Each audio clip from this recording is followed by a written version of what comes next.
Join us for the third exciting season of Castaway. This year we are bringing our competitors to the harshest environment we've ever had, perhaps the harshest one on Earth, the tundra. It is the middle of winter, the snow is heavy, the temperatures are below zero, and the wild is out to get you. Our most recent season of Castaway will be taking place on the tundra, and that will be happening live January 7th through February 11th at 7 p.m. Pacific Time, with a whole new cast of incredible APers from all across the scene. Get ready to see Nate from What Do I Roll, Abigail the Nerd, Anna Eliza from Hilarity Saves, Ross from Blades of Mayari, Blue from Batty Bards, Jenna Daggers, Hamna Shahid, Mags from Streaming Rainbow, Spunky Taylor, and Tori from Athraplay. That again is Castaway the Tundra, starting on January 7th through February 11th, raising funds for Feeding America. We hope to see you there on Twitch.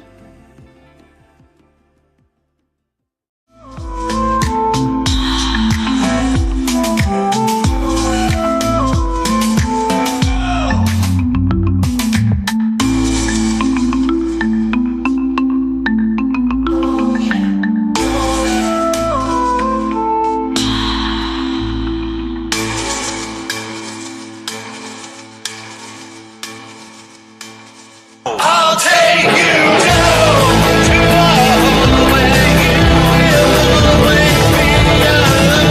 I'll turn you out on a boat that doesn't care if you belong. I'll push you off of the throne that you erected for yourself.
Join us for the third exciting season of Castaway.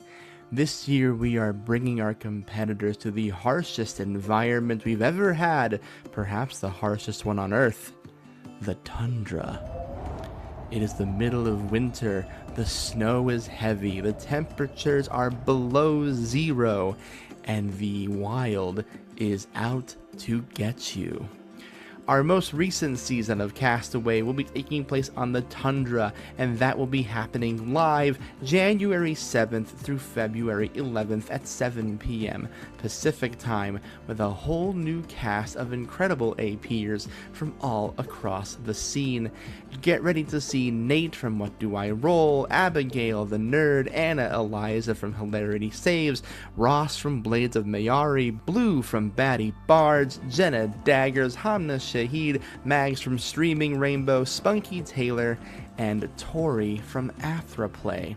That again is Castaway the Tundra, starting on January 7th through February 11th, raising funds for Feeding America. We hope to see you there on Twitch.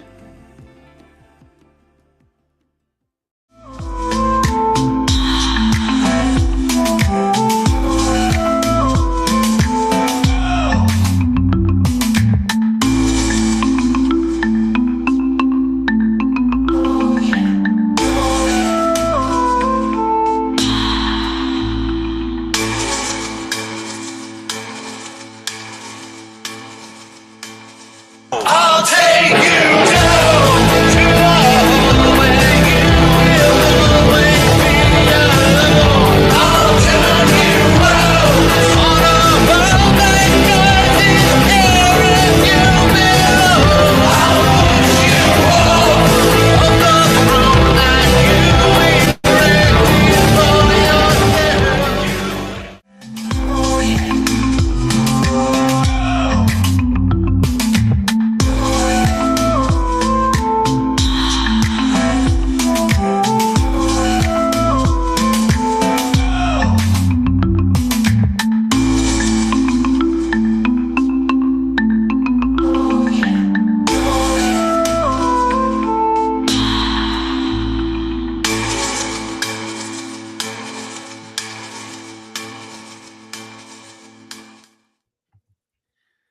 Oh, hey guys, what's up? It's Streaming Rainbow. How y'all doing? I should turn this video off, huh? Hey, we got a background. Hey. Hey everybody, I look different than usual. This is what my actual face looks like when I'm not slathered in black makeup. Hi, I'm not in hell today, but I am with some really amazing people. Welcome to Streaming Rainbow for our look back at 2025.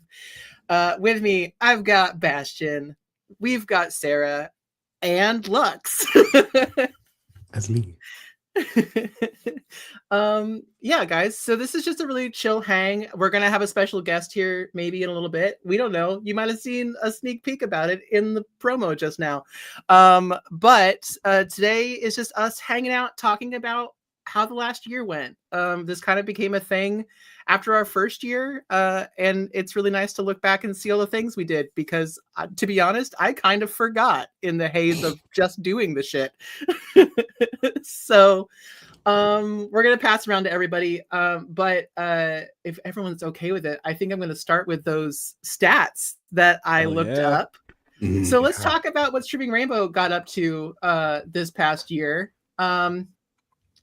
All together from for the entirety of the year, we did 8 pre-recorded campaigns. We had 25 separate live streams. Most of those were Inferno. Thank you very much. We had huge thanks to Sarah. We had 4 amazing interviews with our Rainbow Connections with some amazing creators and everything. And we actually all told, we used 11 different systems. So we played Bound Together, which is Bound Together by Caden Ramstack. World of Darkness Innocence, thanks, Bastion. A lot of Fate. We did a couple things of Call of Cthulhu. Shout out to Fathoms. We played a Never Stop Blowing Up game. Fabula Ultima, thanks to Olympus. Inferno, which is a D&D 5e hack. Fathoms, which I hope Lux talks about in today later. Yeah. Astral Ant Farm, we did a live stream of, which is a hack of good society. Be Gay, Do Crime, which was one of our amazing Pride streams this summer, and one live stream with David and Mags of Don't Kill a Bird with a Baseball. So that was this past year. We also, without not counting us as founders, we played with 31 separate players. So we got to meet so many more of you guys, and it was so amazing. So yeah, I already gushed to my team about how much I love streaming Rainbow, but thank you all. And thank you guys for watching and being with us, because we love you guys. The community is the best part of this. So yeah, so that's an overview of what we did. Who wants to talk about their favorite moments? Somebody else straight into favorite moments. I thought we were or just going to something. go I don't know. Somebody talk from about like something else. the beginning of the year and what we made, and go series by series. Good call. The first thing was for pre-records. The first thing was Cameron playing Bound Together, which was actually a super interesting game. I would love to look into it more.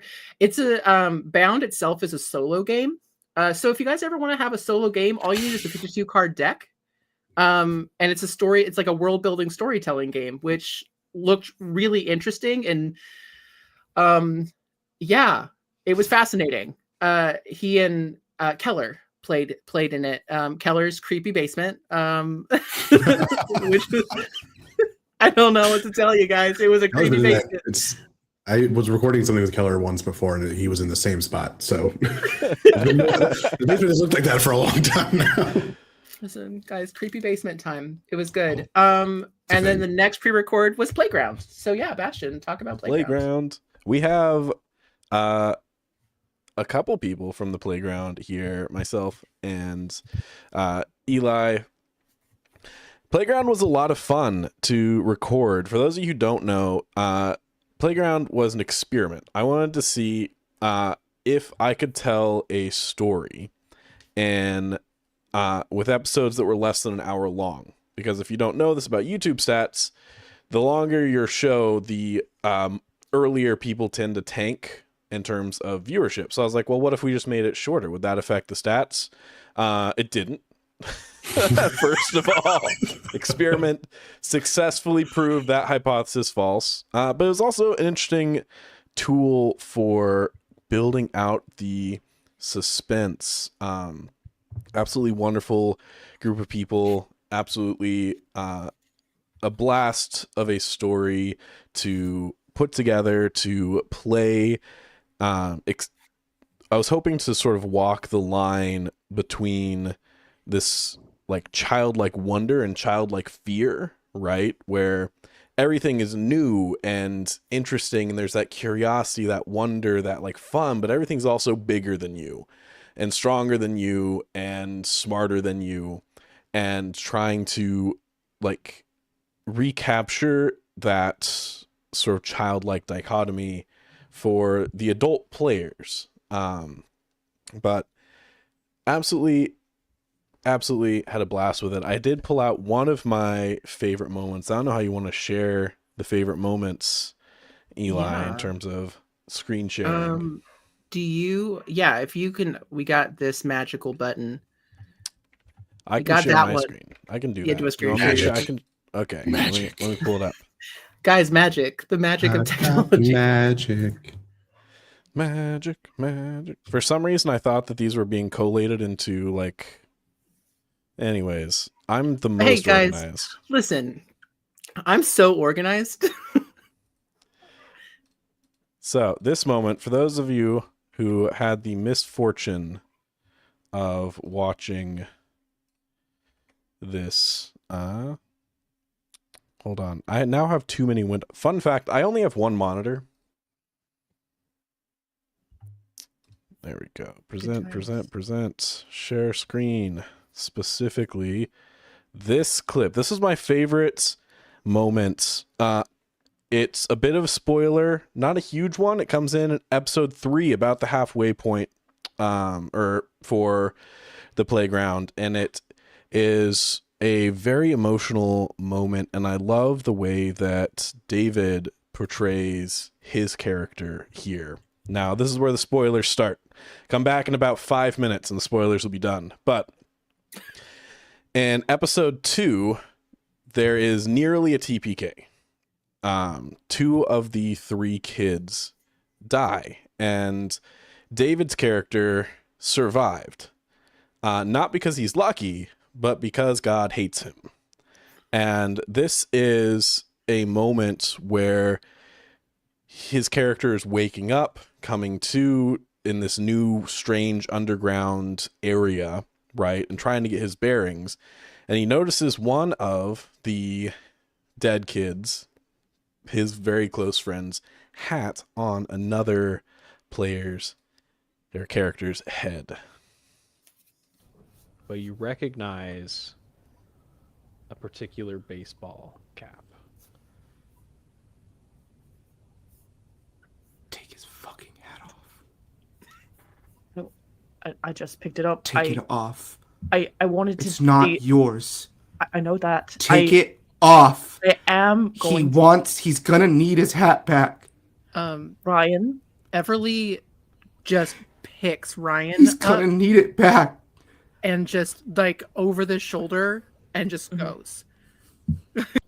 But you That, to me, the emotion that David pulled out in that moment felt so real. That sort of, that cracking of the character there towards the end as it changes, it fluctuates between anger and grief, that like inability to sort of understand or distinguish, so it all sort of hits at once, the exhaustion, all of it. I thought it was a really beautiful moment, and it was like moments like that I like. One, let his character survive so we could have a little bit of that grief and that processing of grief as one of the themes, but 2, one of the reasons I really love David as a player. I think there are moments in all of the seasons that I ran with Sarah and Eli here with beautiful, beautiful moments. And I love the group that we have here and our ability to sort of rumble, to get vulnerable with each other and to feel safe with each other, to create those moments. And so my hope for 2026 is to get an opportunity to break Lux. Yes. Don't worry, it's super difficult to do that. It's very hard. Yeah, I mean, as somebody who played in the playground, one of my lines has always been "no harm to children," but I knew Bastion. I trusted Bastion to do it really well, and it was done beautifully. It's a brilliant. It was awful and brilliant and beautiful. Awful in a really beautiful way. Like it was meant to be awful. Like it's meant to look at it and be like, this is terrible. Like what's happening? So yeah, it's a great look at like, hey, life isn't fair and sometimes you got to like live through it or not. So it was a beautiful thing. Bastion, you always do such beautiful shit. Fuck you, dude. What? Yeah. What? Take that. I just set the stage. Y'all do the beautiful shit.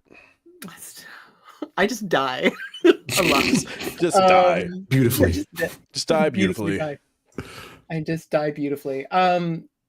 After the playground was definitely not a stressful campaign at all. It was Hallie's Children Challenger. Sarah had the distinct honor of having 2 Hallie's campaigns and finalizing. We are done with Hallie's Children, which was our first ever campaign. So look back for last week in our YouTube and you can see our talk back on that. Last week, or was it literally Tuesday? Not even last week. It was literally a few days ago. Hey guys, it's this week. This 2 days has been 3 weeks. I don't even fucking know. That anymore. was literally that's so last year. Okay. All Oh my right. god! Thanks, Bastion. I haven't talked to anybody, so no one's made that joke. So thank you. I'm here for you. Yeah, Sarah, tell us about how, you know, like you can hear a lot about how we feel about Hallie's. We will not stop gushing about it. But yeah, Sarah, talk about Hallie's. Yeah, Challenger was a fun challenge, working with a historical event that was such a public one. But it was such a great opportunity for me to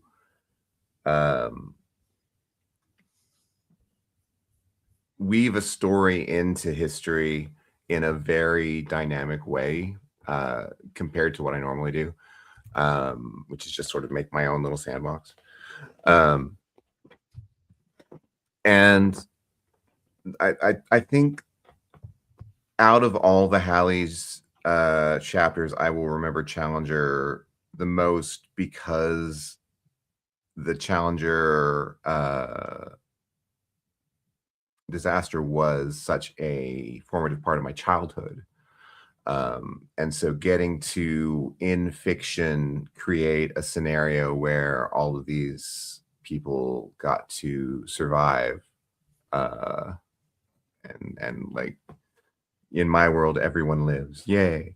It was, I think it was a weird healing moment for me, to get to take this thing that had been this,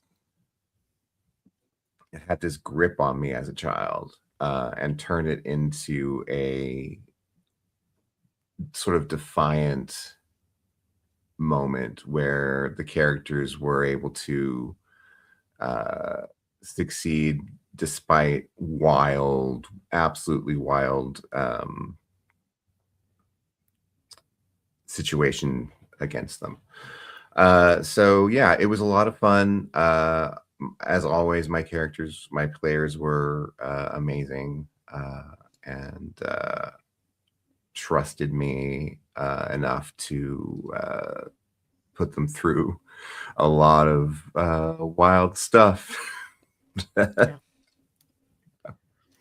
So that was challenging. That's how I felt. I can't remember if I asked in the end of Rainbow for Challenger. Did I throw you off by switching to Dionysus for a season? No. That was a great opportunity, actually, to bring in outside eyes, just Nice. a different viewpoint. And yeah, not having Ida there was, I missed Ida, but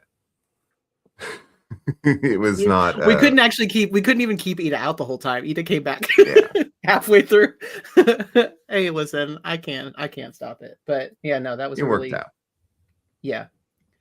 So that was Challenger, and then David isn't here, but Mythos of War came out, and Bastion had to step away. Bastion was one of the people in it, but shout out to Mythos.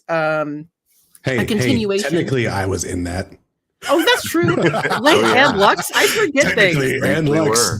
briefly. Okay, hey Lux, talk about because right after Mythos was Dahlia, so our two Fathoms fuck. games. So hey Lux, you talked, so now talk about Mythos and Dahlia. I fucked up. Yeah, this was a fuck up. Bastion's back. Bastion can talk about. Bastion can probably talk more in depth about Mythos, the experience of being in it. More so, I can talk about the experience of Dave and I DMing at all hours of the day and night, being like, well, how does this look for long-term lore for Fathoms? Or like, what does this mean if this happens? Or what are marked ones? What is this? What, like all those sorts of things that we are still ironing out while doing these games and trying to figure out, and having the ability to trust people like that cast and like Bastion to be able to handle that sort of thing of like, this is what's happening, but it could change. But it also depends on like how well you do with it, which everyone's been crushing it. So it's been nice to see. Yeah, I think I have a lot of favorite things about Mythos. The cast was great. The story was great. I think if I had to like pick a favorite, it would be the interactions between the characters that we had at the table. And I think that was specifically enabled by the depth of history created both with the players, with a lot of upfront planning, and with Sophia. right? Creating a lot of those deeper connections that meant and led to those deeper character moments. If I had to pick a second thing, it would be the sort of reverence that David treats his stories with. He came to me and he said, "Hey, do you want to be in this?" And I was like, "Yeah." And he's like, "Okay, what character are you thinking? How do you want to do this?" And I think he was just formulating the idea for the game. He knew it was going to be like during the war. He knew like the year he wanted it to be, and vaguely in Europe. And I came with this wacky idea because I am in love with Spain, of like, hey, what if we took like this historic region of Spain, and like I want my character to be from there. I want my character to be part of the Liberation Trail through the mountains, right? This is kind of what I'm thinking. And the amount of research that this man did in literally like 2 days time, and came back, and like we're talking specific dates and like organizations, and like wrapped a whole like story around this concept with that level of research, was insane. And I think he has that level of sort of care and attention and detail to everything he does. If you've ever been in the room with him while he's editing, if you've ever talked story ideas back and forth with him, and I think it really shows in Mythos. But I have a clip, my favorite clip from Mythos, that I'd absolutely love to share. Let's do it again. Magic. Let's do it again. Magic. What is this sorcery? What is this? All right. Blame the This internet. is my favorite moment in the whole show. Brujita, as you run back up to the campfire, you see Rosalia. It looks like attacking Flynn. I will, without hesitation, shoot her. What? Brujita. The immediate The right reaction choice. from everyone at that table, absolutely insane. I loved it. I loved the trust in both the story and the other players to pull a move like that, because it's definitely a character that is more like violent, direct action, things like that can be difficult because you kind of have to hold back, like in moments like that where it's like, no, my character would absolutely be aggro, and that was a place to do that, and like it moves the story forward and not backwards or stalling it out. So that was absolutely my favorite moment. I think my second favorite moment was Lux's character. Right at the beginning. Yeah, Lux, talk about your character. Mysterious man. I did not have a character sheet. I think David asked me what for character art, and I won't say it here because it's a little bit political, but my answer was very dry and funny of like this, right? I'll tell it in the Discord if people want to know. The Discord, guys. Yeah, it's a Discord I thing. mean, if you're not in the Discord already, in the Discord.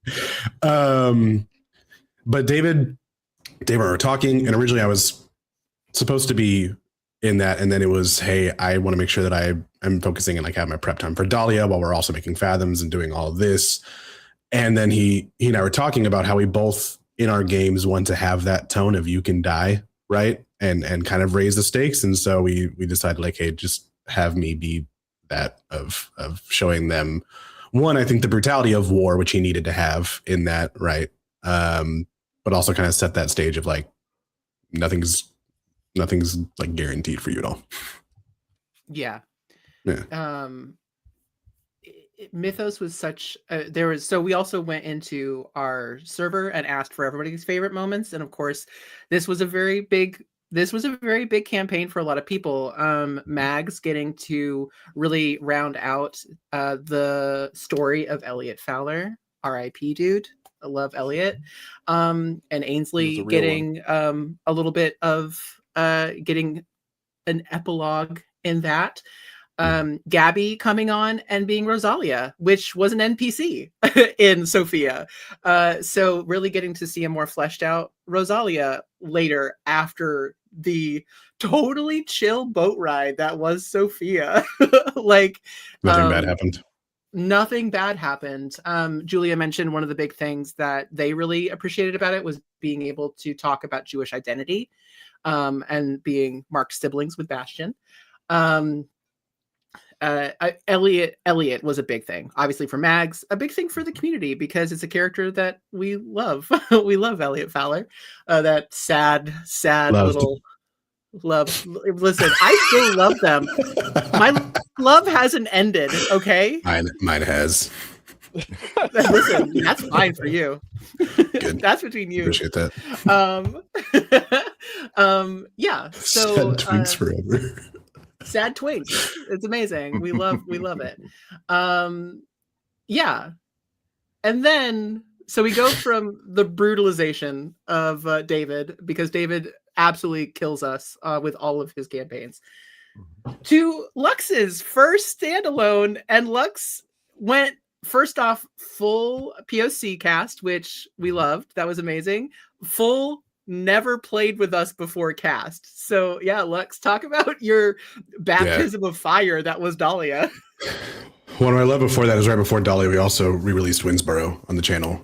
So we had a really heavy, just like little season there. Shocker. Dahlia was really special for me for a lot of reasons. One, like you said, it was fun for me to be able to bring in entirely new people to work with Streaming Rainbow on like my first thing, and like is truly like everyone new to Streaming Rainbow in a way. I'll allow Max to say shout out to that fuck ass Elias. Thanks for mod privileges. But the cast was impeccable, which is an inside joke for them because that's what apparently Taylor, Keon, and Heather and Meadow are called together. Also, and then Teddy, sorry, Courtney reminded me Taylor has played with us. Yes. So Taylor was a return, but nobody else was. So yeah, continue. Yeah. And Taylor should return as often as Taylor can. We love Taylor. And then Teddy was my first DM ever. Like in high school one day we were in acting class and like after a show and they were like, we should do this. And the very first TTRPG I ever played was Call of Cthulhu with Teddy. So it was really fun to bring him in. And then I've had that Dahlia idea in the back of my mind for a long time now.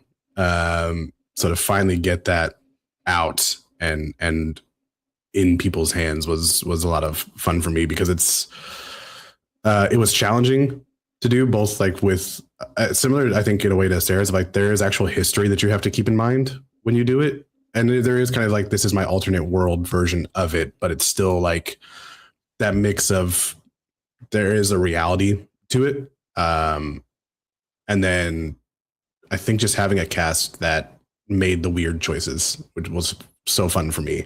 I felt like I was always on my toes because I didn't know. Sometimes you get with a cast and you're like, okay, I kind of know everyone's vibe. I know what they probably will do here. I had no idea for pretty much all of Dahlia what the fuck was going to happen next. And then my favorite moment actually came from, if you're ever in our Discord, we do hangouts while we watch episodes together and chat. And in episode 1, I give everyone like their ultimatum. Like, hey, you either turn in this person or this is going to happen to your bakery, Chave, or this is going to happen to the library or this.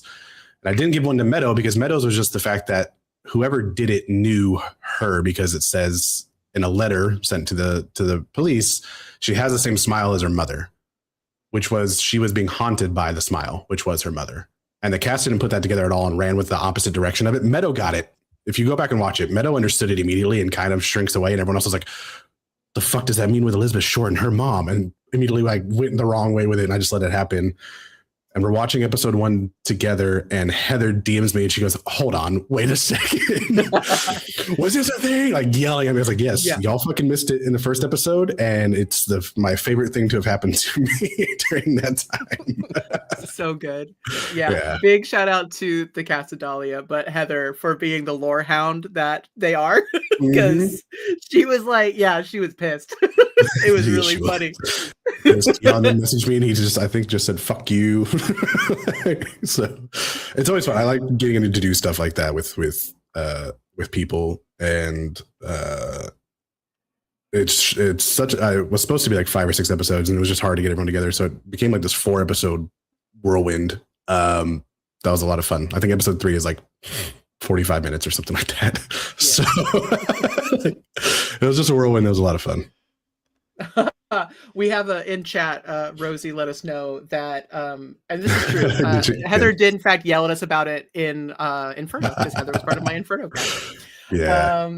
Amazing. It was so good, and it was so great to have these new faces on screen, and we always love, as somebody who's been DM'd by Lux, it's very fun to be tortured.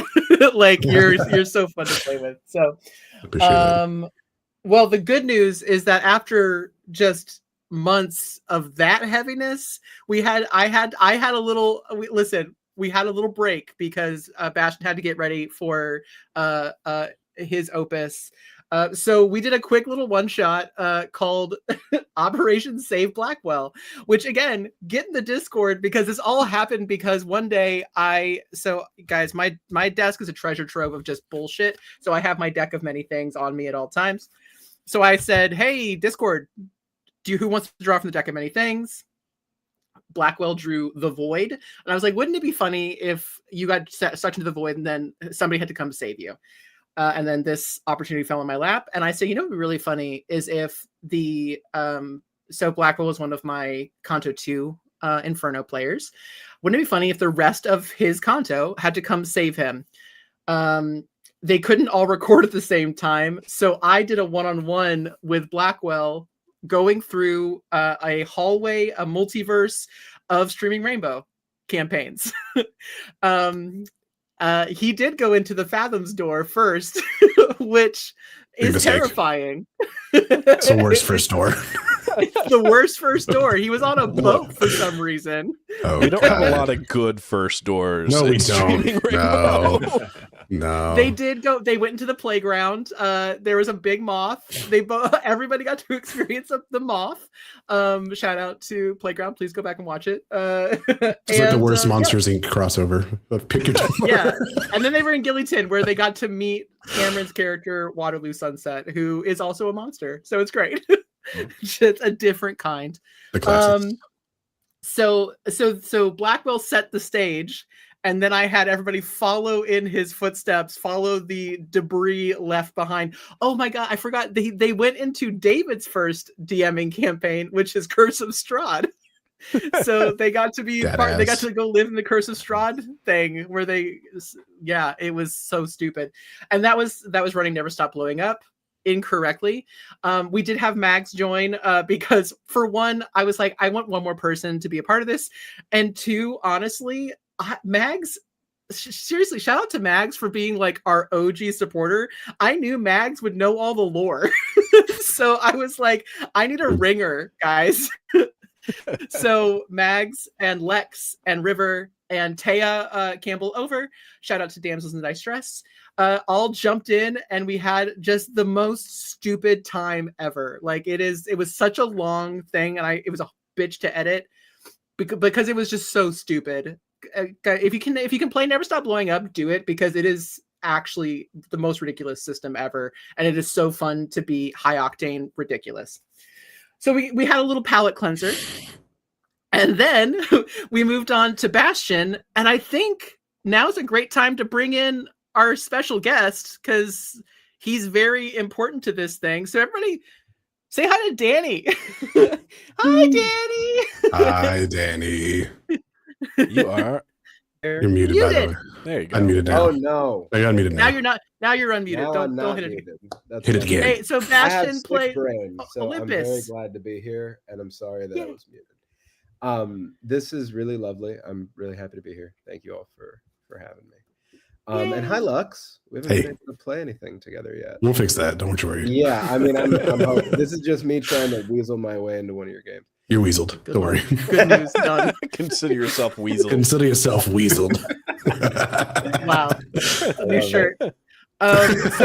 So yeah, so Danny, in case you weren't, I don't know, we're talking about our year. So Sebastian, tell us about Olympus. You've got two Yeah. out of the three out of the four players. I was in there for a second. I don't think Yeah. I count, but You count. Hey, you Citizen count. Tower. So talk about Olympus. Yeah. So, in case you missed the last Rainbow Retrospective a year ago, I view a lot of my games as experiments to test like hypotheses or ideas or things like that. So Playground was very much like, what's the shortest amount of time I can spend per episode and still tell a meaningful story? Olympus is like the opposite of that. It was like a way overcorrection of like, what if I just gave myself enough like episodes to really just like sink in, live in, and build like more fully build a world and idea. So that was the like experiment. And then the other piece was we had been talking in the founders chat a lot of like, hey, we're putting out a lot of really sad stuff. maybe not everything we put out should be sad and horrifying. It's like, great, I can do that. Let's do like an upbeat, exciting, glory-filled story where the stakes are low and like success feels like achievable, and we can all just sort of live this power fantasy together for a little bit. Stakes wound up changing a little bit throughout the show to be a little bit less low stakes, but it still wasn't like the world is going to end type of stakes. And it was a lot of fun. I am very proud of what we put together there. We broke some Streaming Rainbow records. The long-held record for most viewed. So people go watch the first episode of Hallie's Children so that it can take its well-deserved first seat, please. But I'm very happy with how it turned out. It did make me realize I have exactly 2 art styles, so I'm out of art styles for the next show. I might have to get an actual artist to come and help. But yeah, what was the player experience, Danny? So I had to get my daughter moving over. The player experience was incredible. It was phenomenal. It was lovely being able to do this. It was my second thing that I got to do with Streaming Rainbow after being able to do BK Do Crimes over the summer, which was a lot of fun and somewhat tonally different because the stakes did end up going up quite a bit. I loved it. You know, the collaboration, being able to play in the sandbox that you set up and alongside Sarah and Tower also, who was there with us. Was lovely. I mean, what a beautiful way to be able to join this incredibly talented and really open-hearted community and tell a story that's really interesting in a system that's super cool. Like, that's another thing that's really awesome, is that Fabula Ultima is a really strong system. It's a really strong system for actual play storytelling. And that we got to jump in there, and it was my first time playing it, right? So getting to learn as we go. Also, the patience you all approached me with when I came in with like 17,000 ideas, and y'all were like, "Sure, that sounds great. Let's talk about that." Is lovely, and it's a big part of what I really appreciate about being able to do work here. So thanks for that. Also, Sarah, just as like player to player side of things, what a lovely opportunity to be able to cultivate a like best friendship between your character and my character, just as you and I were getting to know each other. And it took almost no effort on my part because you just made it easy right away, right? Like you made it so accessible. You were so present and grounded. You're always so present and grounded in everything I've seen you do. So I'm just really, really glad to be here. Y'all, it was a lovely first show. Yeah. First full show. Yeah. Speaking of stakes and Sarah, a lot of the stakes wound up being raised around your character. Yeah. How did that feel, sort of building out this, in my eyes, like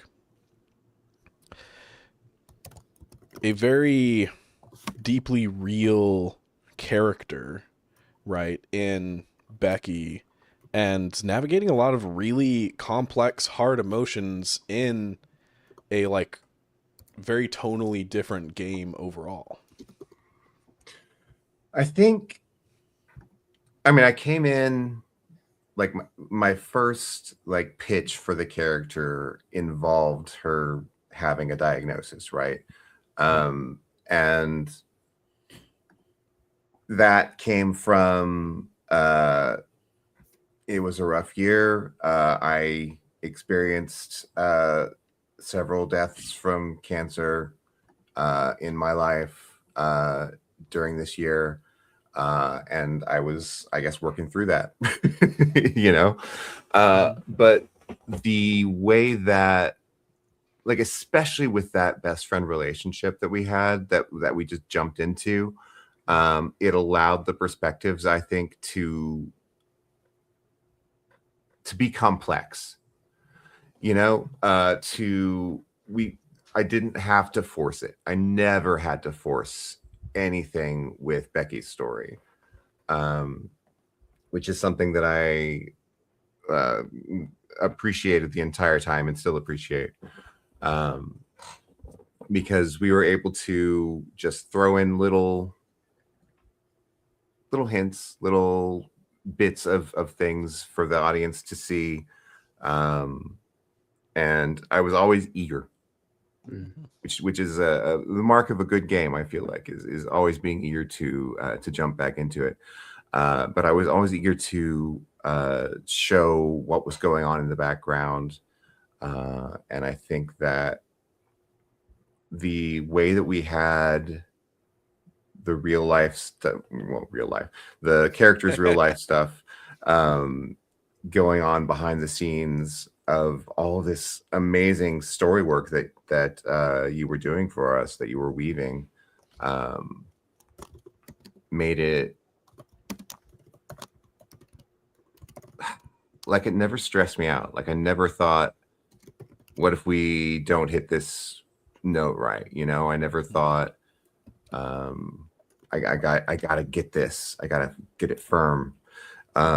So it was always easy, and that is a rare thing that I think I appreciate a lot about both the people, the connections that we made, and just the way that you, Bastion, sort of skillfully were able to put us into the right situation to express the right note for the right moment every time.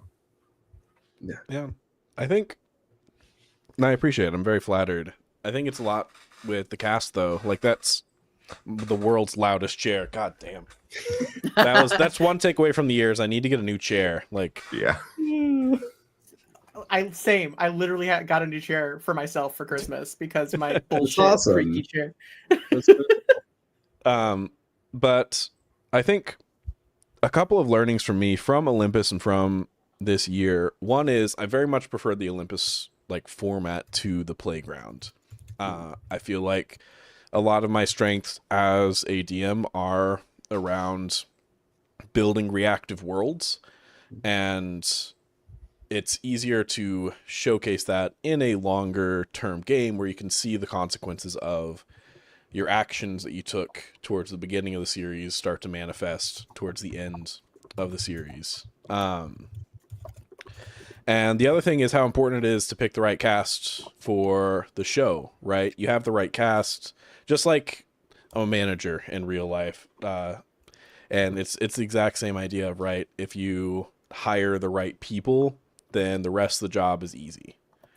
If you bring on the right cast for your show, the rest of it is easy. It feels easy. It feels easy to have a best friend dynamic with someone you knew for a week. It feels easy to really do some like self-searching and figuring things out. And I'm hoping to take that into my next game, which is a wildly different format than Olympus. But I have one Olympus clip that I pulled up as well to share. This is a huge spoiler, It comes in at episode 8, near the end. It was my favorite Olympus moment. I think it was a lot of people's favorite Olympus moments. If you've not seen Olympus, What are come you back in doing? about 5 minutes. Please don't watch this if you have already, or if you have not already seen Olympus. Da-da. Share this one. This moment. This was the moment. What's going on, princess? This isn't your victory to take. We need this. Just give up. Just let. It's a video game, princess. I don't know if you need anything. Dad, just let us have this.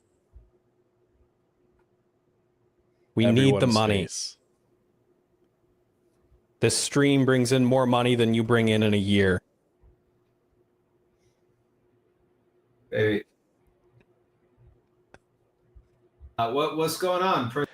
If you can get your players to make those faces as a DM, like that's it. Like your depression's cured. Like you figured it out. It's done. So good. Absolute favorite moment. We talked about that moment more in the End of the Rainbow. So I'm not going to re-go into it here. Go watch the End of the Rainbow if you want to get some more behind the scenes look at what went into that like pretty pivotal moment. But hands down, my favorite moment probably this year in terms of actual play and maybe just in life in general. So Also, shout out in the chat. Much love to Tower. Hi, Tower. Wait, there's We three love of ya. us there. One Everyone's of us here. is not the best role player the Tower's ever played with. It's me. Listen, right after. Wait, hold on. I'll get it. There we go. And Bastion as a GM. Oh my god. But yeah, so the learnings I'm hoping to take into 2026 is continuing to be picky about my cast and pushing for longer format things that can show some more of that like world building and consequence. Yeah, that's Olympus, baby. Loved Olympus. And then to round out the pre-records, the saying goodbye to Hallie's for Heaven's Eye. Sarah, how does it feel to actually successfully finish a campaign? Because it ain't ever happened for me. I This is know. the first time. It's so hard to do. You get so far and then scheduling or something just gets in the way. No, it was Heaven's Eye was so special to me. It was a lot of the seeds of Heaven's Eye were planted in the first show that we ever did, right? And so it's funny because like I do a lot of prep and Heaven's Eye just came together. Like before I was done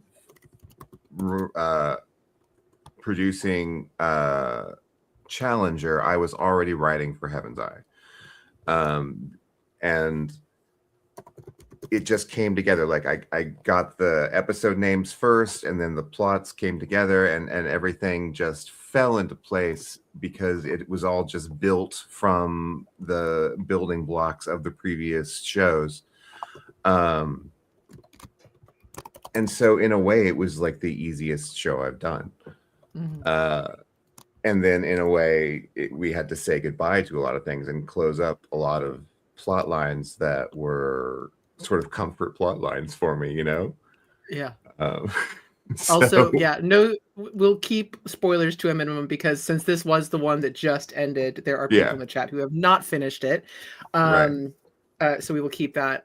But I can confirm that in the back chat, Sarah was tormenting us for months with little like, I found the titles and would like leak the titles to us and just send us really cryptic shit that made us all go, stressed. I'm stressed. We're heart attacks. All of us heart attacks. Beautiful. yeah, so when you guys can have time and once you're in a place, please go back and watch Heaven's Eye. It was beautiful. It was very fun. And I think it's a really satisfying close That's what I to was trying for. So good. a beautiful story. Mhm. God, I don't want to talk. I do want to talk about Inferno. It's just so much to talk about. So I'm going to keep making Sarah talk. Sarah took a really big charge of something really awesome, which was our Rainbow Connections. Mm. So which we will try to pick back up in the new year. I mean, it's finding people that want to talk and have interviews. It's something that we all really love to do. But yeah, Sarah, why don't you talk about? So we had Federico Sones, Riley. I'm going to say these names so wrong. Riley Rethel, Aman, and Assis that did Kismat, and Rain and Jack for Harmony Road were the 4 that we did this year. So why don't you tell us about that experience? Yeah, it's been fantastic. It's one of my favorite things that I get to do with this group. Is just every once in a while I'll put something out onto social media or at a con or whatever and say, hey, who wants to be interviewed? And I'll usually get someone roped in. It's just so much fun to get to interact with people and see them bubbling up about what they are excited about, their creation, their baby, you know. And it's pretty fun. I do all the questions in advance and give them to them in advance so that they'll be prepared. It makes it a really smooth process. But my favorite thing is just getting to know these people, because it's like I'm not a extrovert, you know. I don't go out and say, hey, how you doing? I'm Sarah. It's nice to meet you. But getting to sort of draw these people into my space and get them to tell me about their creativity and their ideas creates sort of a special area to connect with, where we're allowed to be ourselves in front of the internet, and that is really special to me. So I'm looking forward to doing more in the new year. If you are watching this and want to be interviewed, you know, hit me up. Or if you know cool creators that want to share their stuff, please hit us up. We actually have a suggestion box that I always forget that we have, but join our Discord where you can find it, because we would love to hear suggestions.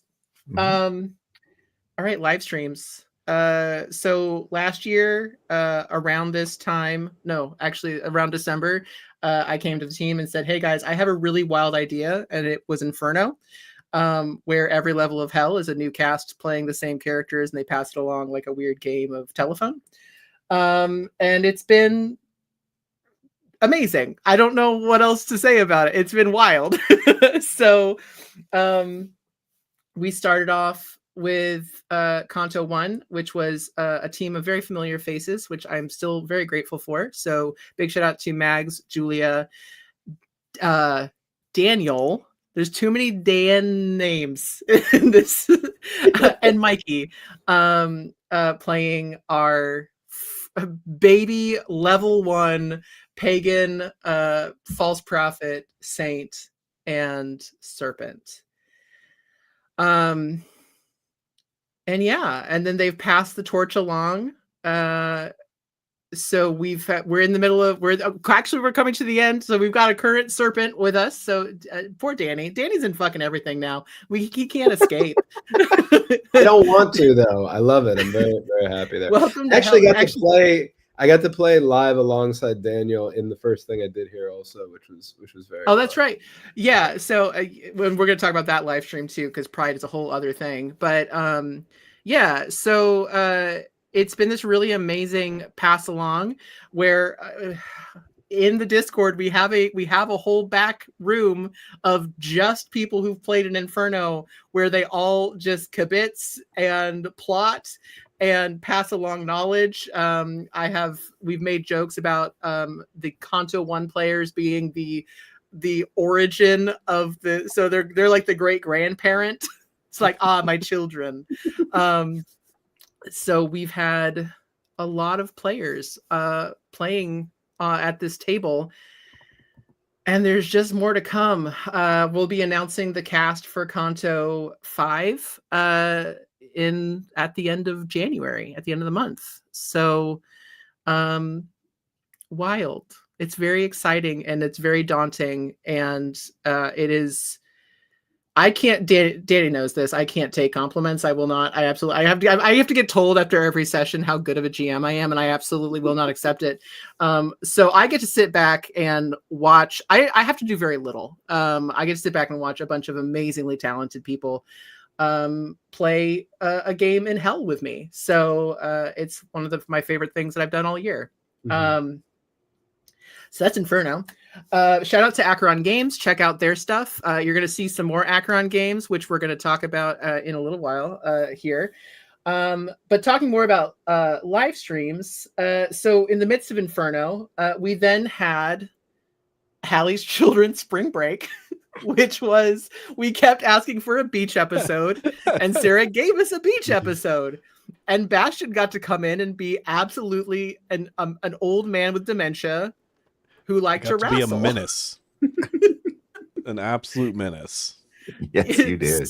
Such a menace that we were like, but what happened to Nereus in the last episode? Like, we were like, hey, Heaven's Eye, where's Nereus? And Sarah just went, he's dead.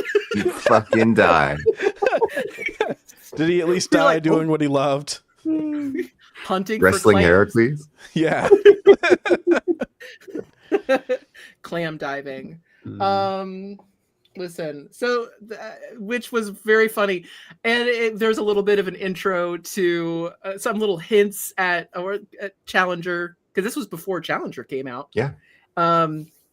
So there were hints at Dionysus. We had a Hermes. We had a bunch of. It was a really good, because then we also before Challenger we had to be like how much of that was canon. Because we were trying to like pull back from that. And then we had, I don't think I did this in order. Maybe we did. Abandon, which was our first game of actually using the Fathom system, which was very fun. Yes, it were.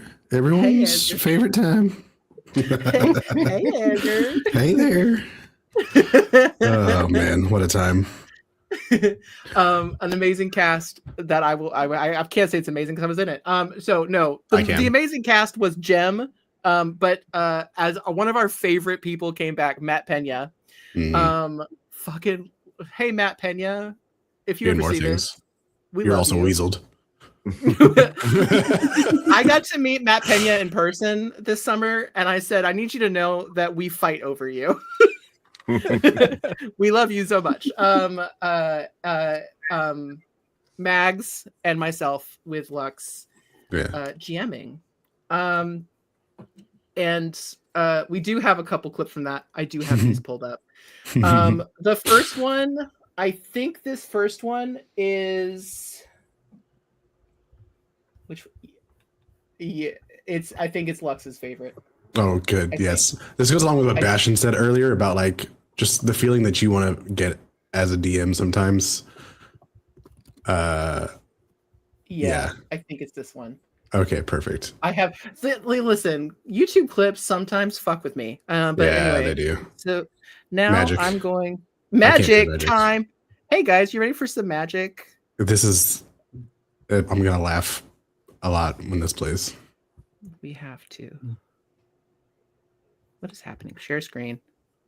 Share screen. Listen. Talk amongst yourselves.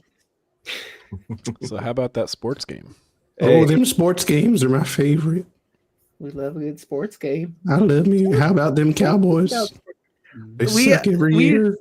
We also need what did we say Edgar was going to do for if we raised a lot of money for Pride? Fuck. Do you want me to just do it live right now? All right, hold on. Play this. Let me look up the sonnet. Hold on. No, we're good. No, it's got to be perfect. God, did I do this right? I'm so sorry, guys. I feel stupid. Well, you know, feel you stupid. think I am stupid. So I do this so much, and you'd Nobody's think stupid. I Everybody's did share. Oh. Also share. That's what I didn't do. Okay, I was like, I didn't share audio. I know I didn't share audio. that's the important part of this. That is the important part. Mhm. There we go. Okay, so here we go, guys. This is we love mags. That's just all that's all I can say is we love the mags. Mags from Streaming Rainbow. Yeah. Is it? No, it's not. You know why it's not playing? Because I have muted things because YouTube is playing somewhere else. You know how you listen to stuff, guys? No. Never done it. You guys would think that We're also I hearing ourselves through your computer right now. It's like a great. really? I can't Yeah, hear shit. yeah. Yeah.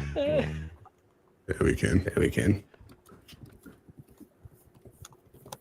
This is how we want to hear the sonnet. how we want to hear the sonnet. With the echo. Oh, don't you tempt me with a good time now, there, Bastion. Let I'll somebody do else it. share them. That's wild. Hold on. Bastion, if I send you the clip, can you do it? I This have is the only clip. thing I have need. it. Yes. I can Okay, do this is it. the only thing I need. I'll be the clip manager. Yes. Please. That guy's making me have bad inside thoughts. Join the club. Just have to tell me where you're sending it. There's I don't. Eli's sending it. I think right. I'm going to send it in this chat, Perfect. Okay. in our chat, in here right now. You're revealing our secrets. We have a secret chat. We do. We're talking smack Hey, about welcome your to chat in the our chat. internet. There's a secret chat. Yeah. The back channel is the best. Mags from Streaming Rainbow to full name them. Love it. All right.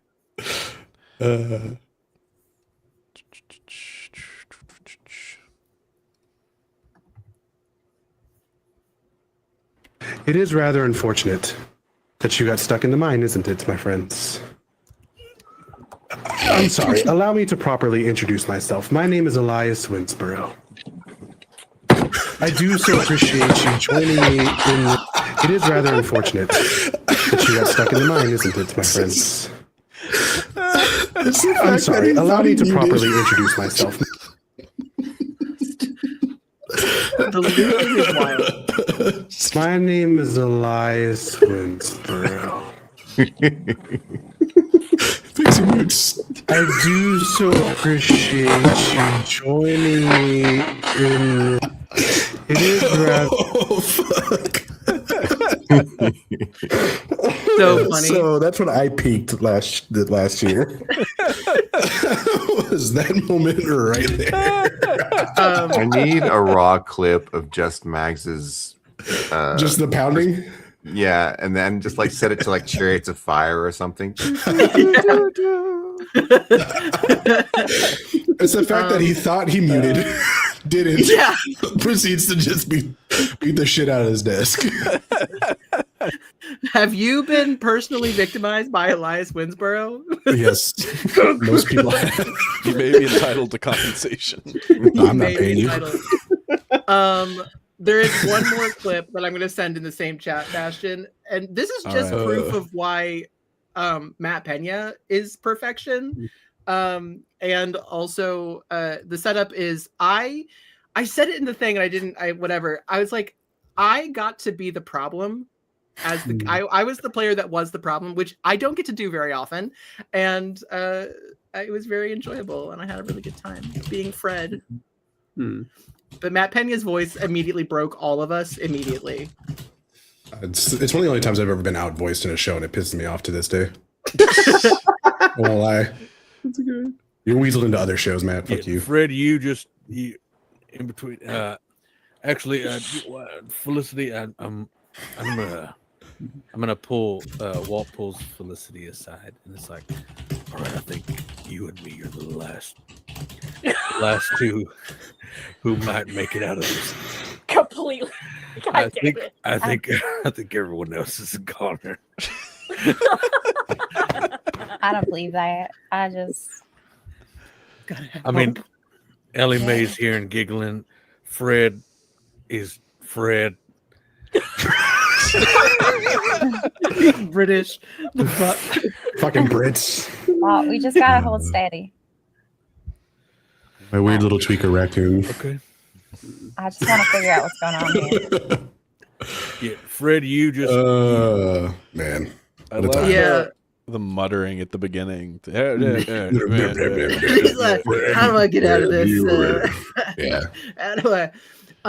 It was so a glimpse. Anybody who didn't watch it, please go back and watch it because it's so funny. If you go on our YouTube, we actually have a playlist of all of our live stream VODs. So check it out. We got a bunch of really fun games, especially if you ever have any curiosity about like different systems. Like we did that a lot in the last 2 years. But in our first sanity roll, I rolled a nat 1. So Fathom Systems fucks you. immediately went down by half. I was like, We've learned and I'm adjusted insane. that, but It was a good learning. it was a great playtest. Yeah. Yeah. And it gave me immediate like permission to just be a problem, and it was great. And I had a wonderful time. Everyone's like was so like people in the chat were like, God, everyone had a terrible time. I was like, Fred had a great time. Fred was so happy. Look, you Fred have was terrible never times in happy. my games, but you're happy about it. It's the weirdest thing you'll ever experience. Yeah, That's it was so good. I mean, listen, did I stay wide-eyed for 6 hours staring at a pair of golden eyeballs? Yeah. And I was never happier. In your defense, she's hot, you know? So Dude, hot. So hot. And I could listen to Lux do the Edgar voice. That's the ASMR that I want in my life. You can do That's why you want the song. That's a sign of some severe mental illness there, Eli. I'm not Hey, gonna lie to listen. you. I don't know about that one. You've met me. I have. I have. Run a game. You're not wrong. Hell, it's bad. Hell, yeah. Hell. So there will be more Fathoms coming up in the new year from David. And it's been a really cool process to watch you guys work. So is there anything that you want to like talk about with the actual game? So because it's two things. There's the Fathom universe. Yes. Fathom's universe. But then there's also, which is so Sophia, Mythos, and Dahlia. And Windsboro and Abandoned. They all take place in this like multiverse, not even multiverse, in the same universe. But then there's actually the game system that you and David have been working on. Yeah. I like, universe wise, there's some really exciting things people are going to learn very soon that I won't spoil, but are setting up for David and I next year. We'll have kind of our, not quite magnum opus, but like the thing that is saying, here's us launching Fathoms officially, right? Both as a system and as a world for people to play in. System wise, I guess if I was to give a sort of like elevator pitch, we just want people to not worry about stats and like what I can and can't do. Like if you feel something in a moment, try it, see if it works. And like having the ability to say like, this is what I want to do. Then let's talk and figure out how do you do that. And then that mixed with very, very real and very heavy consequences of the style of stories that David and I do, which are all the fucked up, weird shit, right? And trying to find systems that match that. It's Call of Cthulhu. One, fuck H.P. Lovecraft. Two, it's a very... you have to like math somewhat, and I don't. So I don't know why that was ever the system I decided to run, but it was. And then we've talked, D&D is fun. It leads to so many I'm the hero moments, and we want people to not be heroes, but just humans in the game. Yeah. Right. And so his current one, I'm in the back chat for in our Fathoms Discord, and I can say, because Courtney's in chat and she is in it, Rosie might still be in chat and her friend Mia is in it. David is absolutely over the moon for this cast. Like he's said it's his best one that he's been able to put together. And it's one of the first times, kind of to your point, Bastion, earlier, that he was very intentional with who he picked for the casting as well. And it's made it, I think, that easy thing for him overall. So I can't wait for y'all to see, because I haven't seen David this excited about a game yet. I've been involved pretty much in all of his lately. I think we can say, because it was part of like the casting form, that the thing that I'm really excited about is that it's a all femme cast. It is indeed, which is yes, very cool. Like that's no offense to the dudes, hi dudes, but like it's something that I noticed when I was helping my former partner teach a TTRPG class. I had a table. I was a GM for a table that was all women or all femmes. And then a dude joined and the energy immediately changed. Yeah. And there's a place for that, and it's wonderful. Like, I'm a trans man. I'm here for the energy, but there is something so special about an all femme cast. Like it's a whole different feel to it. And just knowing just the fucking shit that you guys get up to makes it even better. So, and Courtney's brilliant. Hey, Courtney, you're fucking brilliant. So, and Mia, it was an amazing saint. Like it is he's got a knockout cast. Yeah. It's a knockout cast. Yeah. And it was, I won't shut up, Courtney. You can't make me. You're not on screen. Shit on. But get fucking just cherished. Absolutely cherished. It was a thing that I was really proud of David, because stepping out and playing a game with players that he didn't know personally was a huge challenge for him. Like he was, there were understandably nerves about that, because I'm sure we all know we've played at some tables with people that suck. I mean, like there's no like friend. There's probably a better way to put that, but it's like, if you don't gel with a person, especially on a game like with Fathoms, it is so heavy and so emotional. You've got to have the right cast for it, or else it does not hit right. So so keep an eye out. That will be coming at I believe it's coming out the middle of February. So keep an eye open for. And keep an eye open for when I get to torture Danny, because that'll be my next goal. I mean, I'm here for it. The thing about that is I like it, right? Yeah. They always start saying that, and then they're in the game, and about halfway through, they start questioning whether or not they like it. But then they do by the end. I've never questioned it, Lux. You're also my little weird raccoon, bud. That's true. You're the person who, in a home game, said "Go the fuck to sleep" and sent an elder dragon to its death. Fun fact. I played a drow, and we had an eldritch dragon. We had Strixhaven, and nothing was working. So I just sang "Go the fuck to sleep" and made the dragon fall into a crevasse. So that's listen, beautiful. That's how Eli and I met each other. Home game. Yeah. That's real home game energy right there. Truly, so yes, please. So keep an eye out. And also, I'm so excited to see Fathoms go out to more people, because, again, if you want an alternative, a less crunchy, less problematic alternative to Call of Cthulhu, it's really good, and it's a really interesting way of playing. As somebody who I've played it a couple times, and it's a really fun iteration. So I can't, for all of you people, because everyone is absolutely obsessed with horror games, I don't blame you. It's a really good system. Appreciate it. Astral Ant Farm, it's a dumb reality show. Good, I might bring that back. Actually, I am thinking about bringing that back to have it be like maybe a once a quarter thing in 2026. For those of you who don't know, it's Big Brother in the astral plane. But I have taken the rules of Good Society and tweaked it to make it more with a reality show. This one that we did was actually Tower's first introduction to streaming Rainbow. So Tower played Sidewinder, who was a superhero. And there was a rumor going around that they were actually a sidekick, which is it's such a funny rumor. So the way that the Good Society works is that there's a rumor mill, and that can affect your reputation. There's also letter writing in Good Society. And what is the equivalent of that in Big Brother? the confessional room.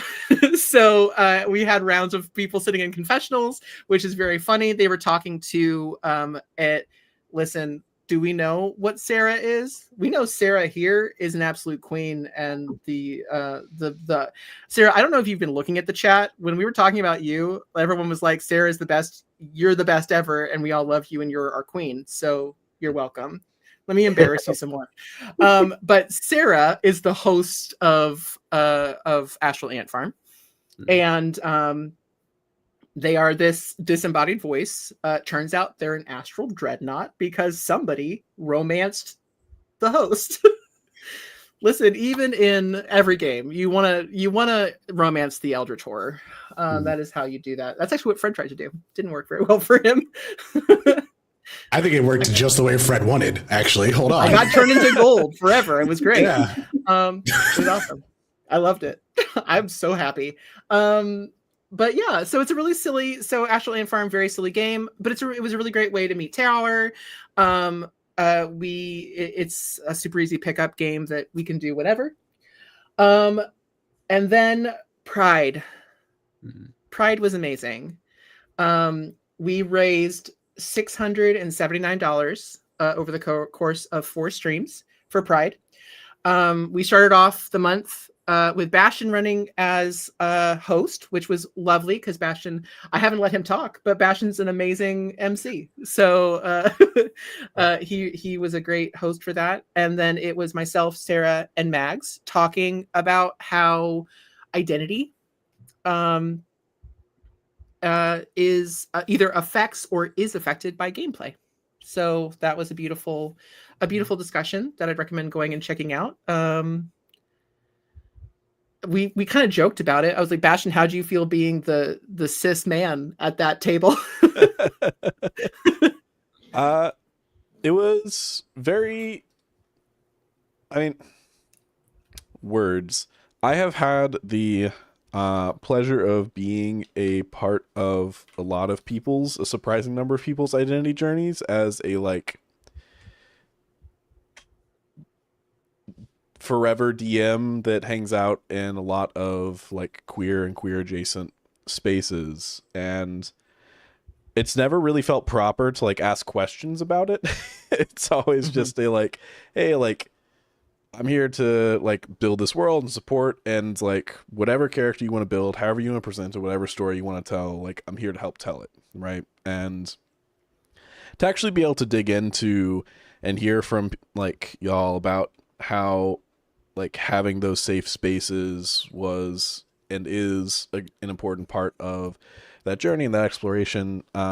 It feels nice. I feel like it's one of the things that I can do as the again, token cishet white guy to be helpful, be there for my friends, and to be a positive part of queer experience and queer spaces. So it was nice to actually get to ask some of the questions and hear more about those journeys and how very similar they were across the board.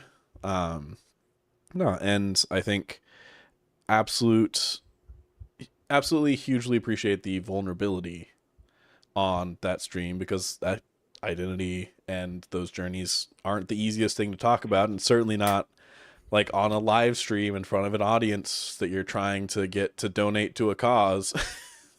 And yeah, everyone was just super open with it, and I'm really appreciative of being able to MC that, to be able to play the audience surrogate, and be a part of that discussion. So that's how I feel about that.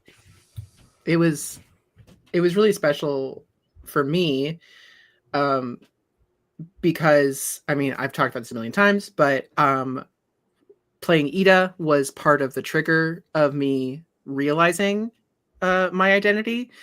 And within the community, Sarah and Mags, who were both on that panel, have been a very important part of my community, as far as people I know I can go talk to. poor Sarah has been so supportive, and I could be like, Sarah, I'm dealing with this. Is this normal? And Sarah going, yes, dear.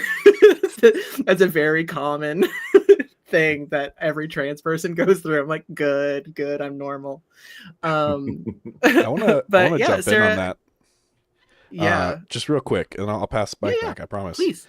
I've known Sarah for about 15 years now, and Sarah was the first trans person I ever met, and I want to echo Eli's. Like, Sarah has been so incredibly patient with a lot of my questions and like stupid like teenager who has like grown up on a military base and never seen a trans person in his life type of questions, and like never made me feel stupid for it, and has always been like incredibly like helpful and warm in her responses. So I just wanted to echo that support and like hand it back over to you, Eli.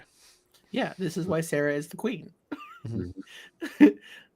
But yeah, Sarah, how like, not to, I'm gonna put you on the spot. This is an interview. So how was it for you for that discussion?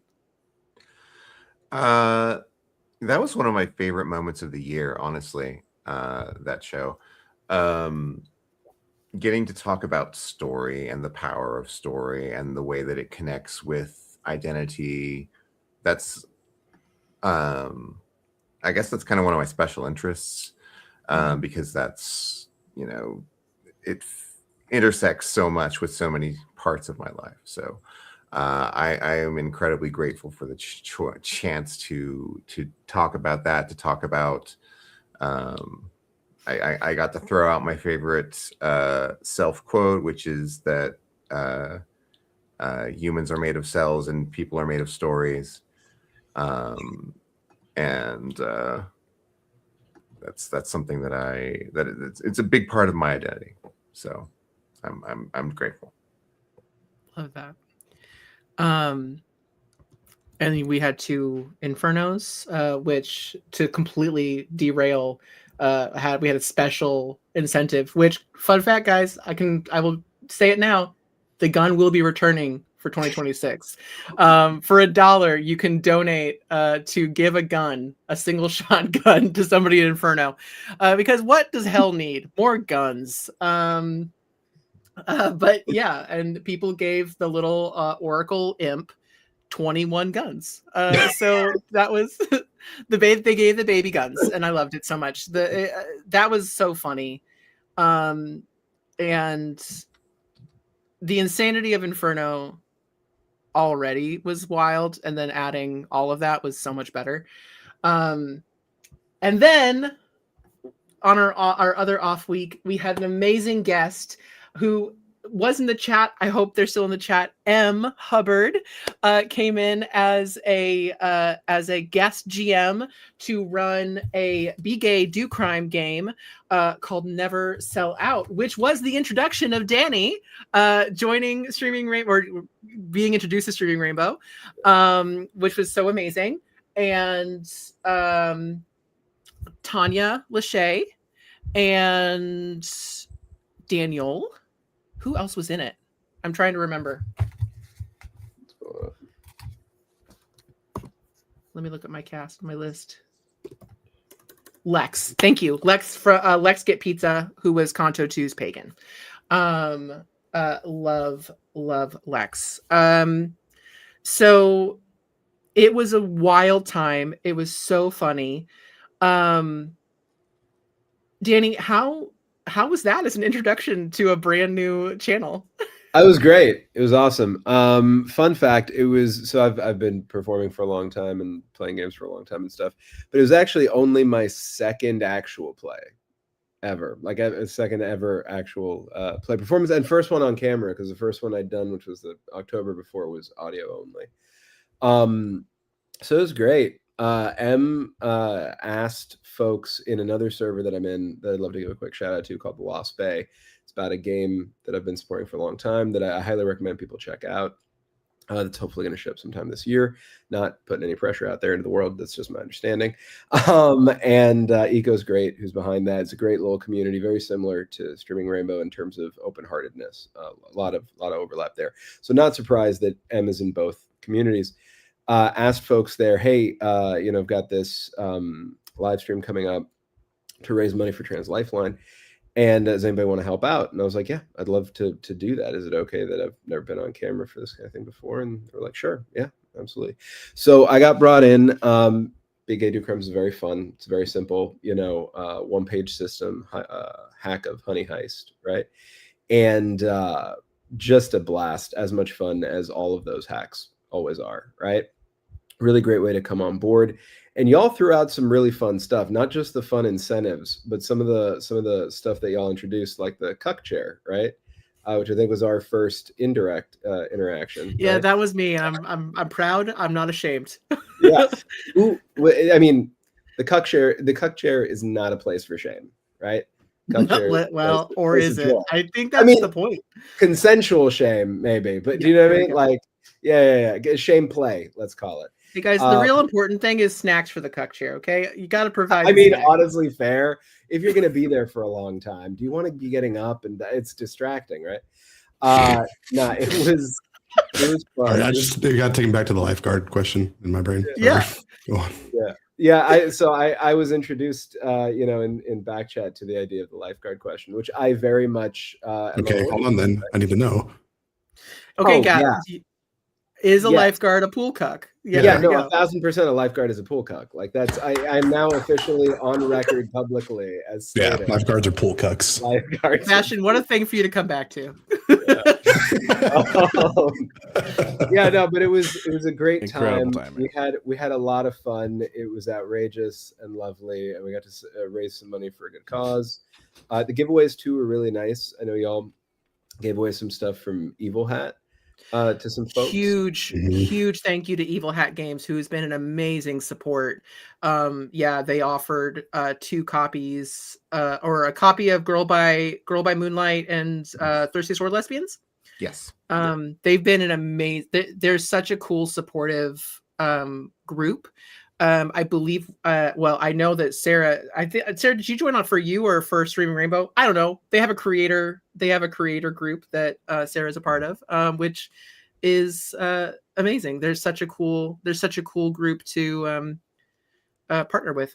So yeah, big love to Evil Hat Games. So check them out, guys.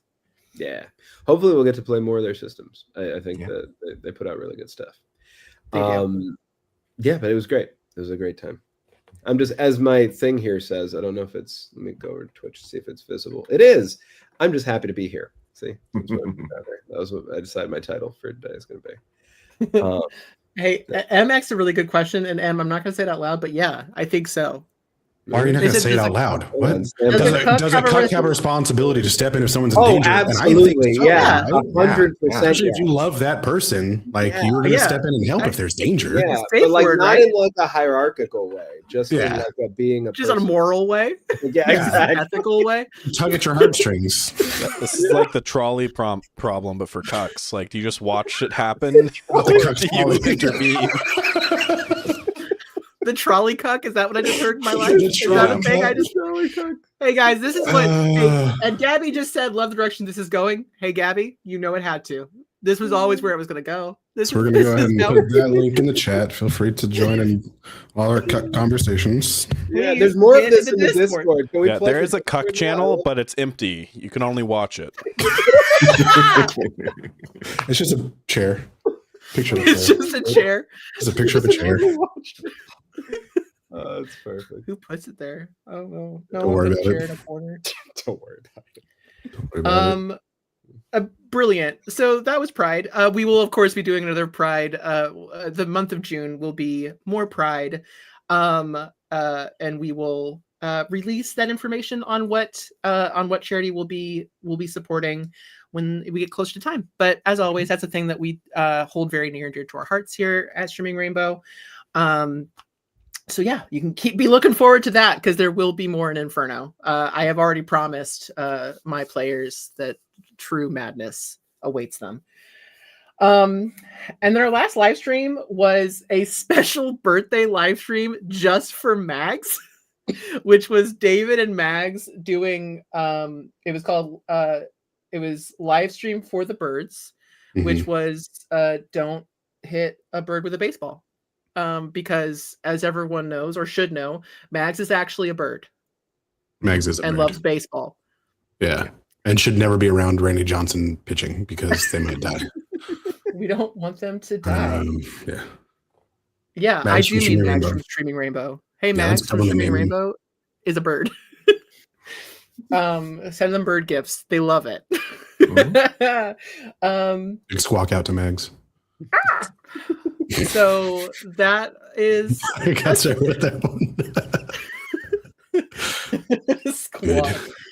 An hour and a half in. Hey guys, so that's what we did for 2025.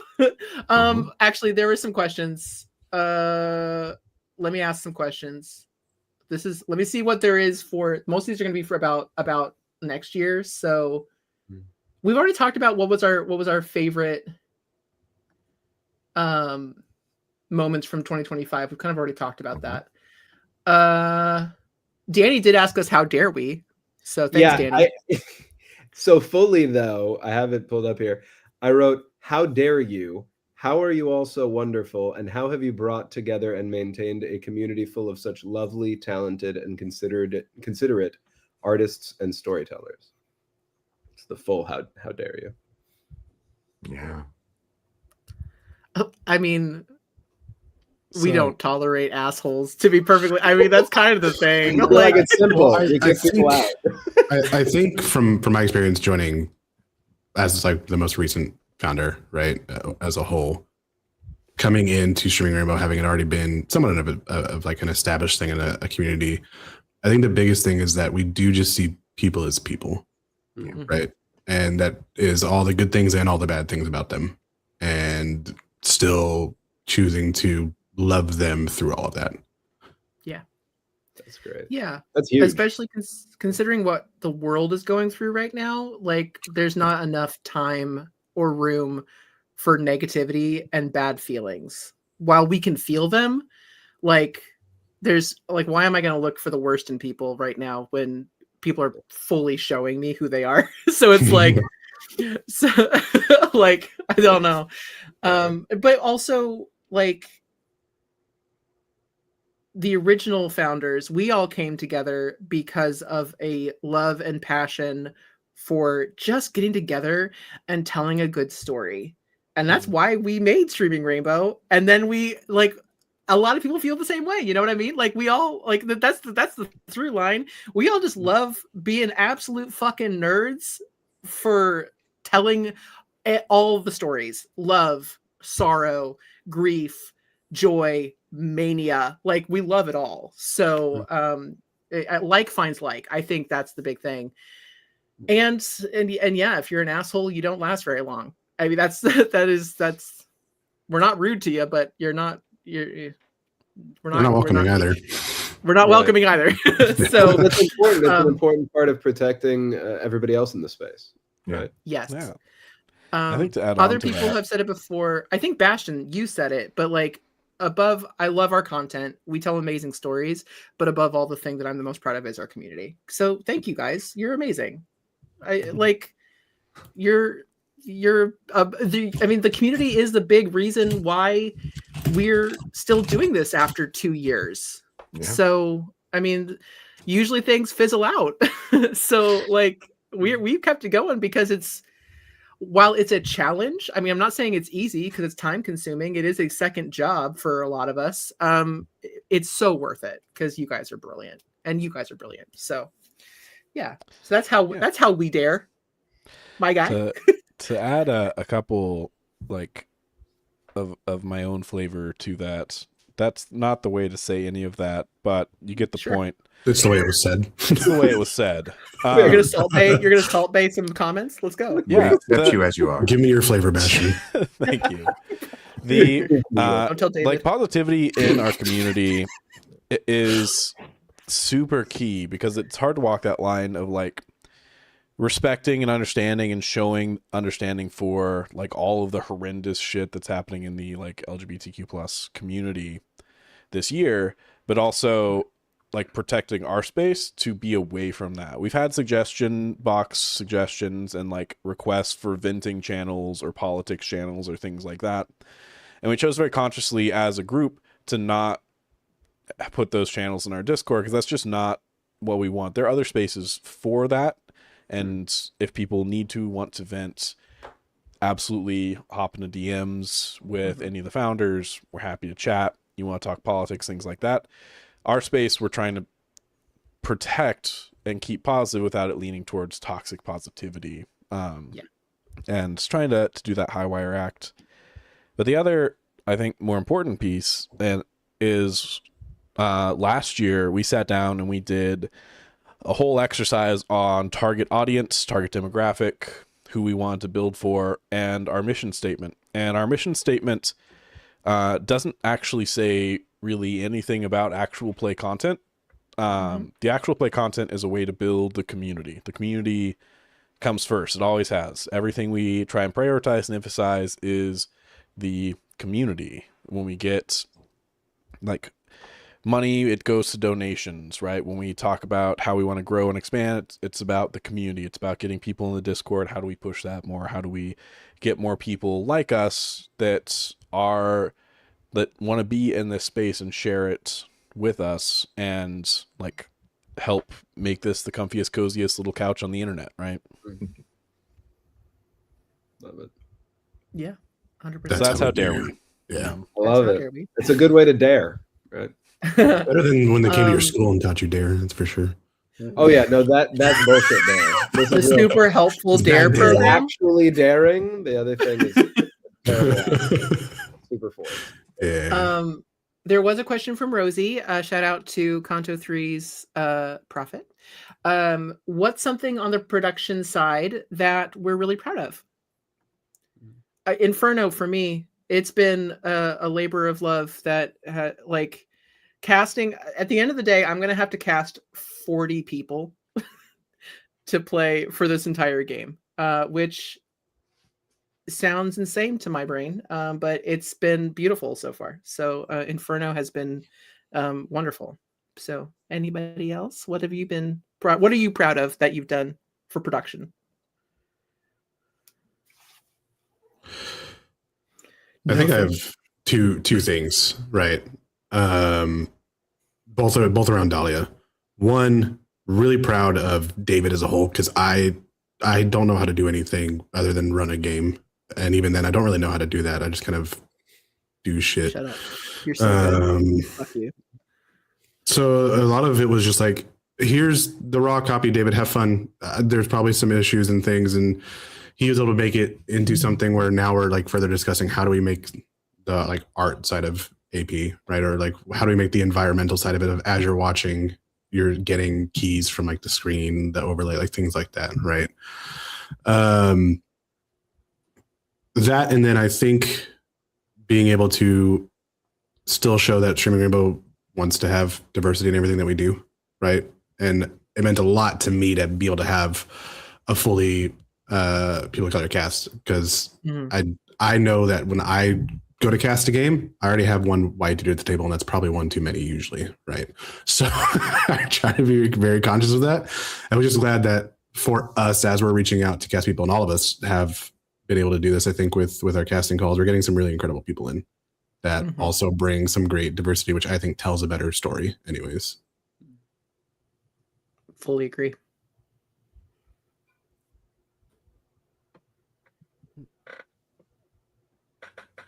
Bastion and Sarah. About things about our production that we're proud of, we've not talked about yet. We've kind of talked about a lot of it, yeah. Yeah. But something that I am particularly happy with is how the second episode of Heaven's Eye went, where I was manipulating all of my players' emotions with these two little clickers, and just clicking at them all the time. Pavlovian. I will always remember that. Just getting to hold it up and just. I practiced. I haven't told anyone this. I practiced like getting on StreamYard by myself to like get on and look how I would look and how it would sound when I did the clicking thing, just so that I could get the maximum amount of tension out of my players. And So then that- she put pictures in the back. She not even pictures. She put a video in our Hallie's Children chat, being like, "Hey guys, look what's coming for you." And we went, "Fuck you. We love you so much. Why are you doing this to us?" truly, the like, you know. Listen, Sarah is the queen, but she is a dark, and she is that Galadriel scene. that is true. Matthew, there was a shout out. There was a shout out. You should be proud of your art, your character art. Aw, thank you. I am Yes. proud of it. Again, I Playground only have the two and art styles. Olympus. But they were both rad as out. hell. I'm all out. I have like a month to curate another one. And if I may toot Bastion's horn, please. I do think that production wise as well, you talked about it, but I do want to enhance that you are thinking on so many different levels. I think when you do games of like not only your table's experience, but the experience of the people watching it, that I think is really cool and something that I aspire to be able to do at some point as well, of taking into consideration trends and metrics, but not in a like negative way of like, I need this, I got to hit these numbers, but just in like how do people enjoy this so that it's something that they enjoy like receiving overall. Mm-hmm. How do we expand our reach so we can find more cool people? The way your brain works amazes me and baffles me. It's like me doing math. I can't do it. I'm not good at it. So I'm really glad that your brain works that way. At least somebody does. I can't plan things out in a game. I can only improv. So that's my devil's bargain, is I can only do improv, but in exchange I can think about other things. Take it. You and I are absolutely So like the converse Far of opposites. each other. Yes. Two sides of the same coin. Yeah. Improv never complement each met. other so well. Yeah, it's brilliant. Thank you, Rosie, for that question. So I think we can move forward into 2026. And the big reason Danny's here, you guys saw in the intro, starting next Tuesday, we have got 5 one-shots, 5 different systems. Danny is GMing. We're gonna start with I'm gonna let you talk, dude. Never mind. Danny, tell us what we're doing. Hey, yeah, five different systems. First one is going to drop on Tuesday. Today's Friday. That's 4 days from now. It's real exciting, y'all. We're going to start with For the Queen. I don't know if anybody's ever played For the Queen. If you haven't, it's a card-based game. It's GM-less, actually. So even though theoretically I am the GM of this sort of anthology campaign, I picked a bunch of stuff that is with my GM full cast, making as great a use of that as possible. So it's fully, no dice, no masters. It's a card game. It's very story forward, written by Alex Roberts. Very, very exciting to play. And it's pick up and play. So highly recommend people pick it up if they can. It's put out by Darrington Press, the currently available version. There's an older version that I think was put up by Evil Hat, actually, but I got to double check that you can still find like secondhand. But the version that I have physically and what we're going to be using on VTT is the Darrington Press version. It's going to be great. I'm super excited. Courtney is going to be in there with us for that one alongside Eli, Bastion, Sarah, and myself. So that's the first one. That's this Tuesday. Then we're going to be doing Yaziba's Bed and Breakfast the following week, which is going to be great. I'm really excited. It's the first of 2 games that we're going to be playing with Jay Dragon behind them. She's a phenomenal indie RPG artist. If you're not familiar with her work, I highly recommend it. Yaziba's Bed and Breakfast is a beautiful and incredibly singular game that is lovely. It is a Saturday morning cartoon with nostalgia and pathos. It is a meditation on memory and togetherness. It's lovely. It's wonderful. It's going to be a joyful little thing to get to play together. I'm really excited about it. Third up is going to be Hell of a Town. So there's a little bit of a tag for that earlier because it's also from Acheron Games, same as Inferno. So unlike Inferno, where it lays over 5e, Hell of a Town is its own system. It's card-based. So you just pick up a regular deck of 52 playing cards. Very good on the go, very accessible.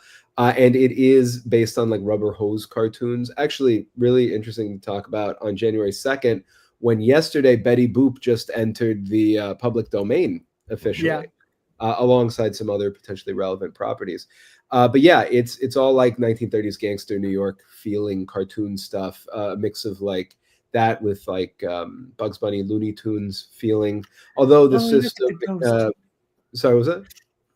Bastion was showing off his shirt. Oh, nice! I love it.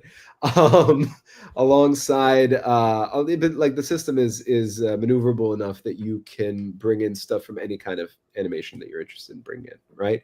It's really great because it's very rules light. It allows for a lot of expansive play at the table, leaning into imagination. You only have 4 stats, one of which is Looney, which is what fuels a lot of the imagination-oriented roles. You can do a lot with it, which should be fun. It'll be really zany. Coming down from that, a week later, we're going to be playing the second game that J Dragon is behind that we'll be playing during this, called Wanderhome, which is a lovely, beautiful, melancholy meditation on a peaceful life in a world that was not always peaceful. It is all the characters are anthropomorphic animals. It is very Ghibli inspired, but that is reductive to what it is. It's very much its own thing.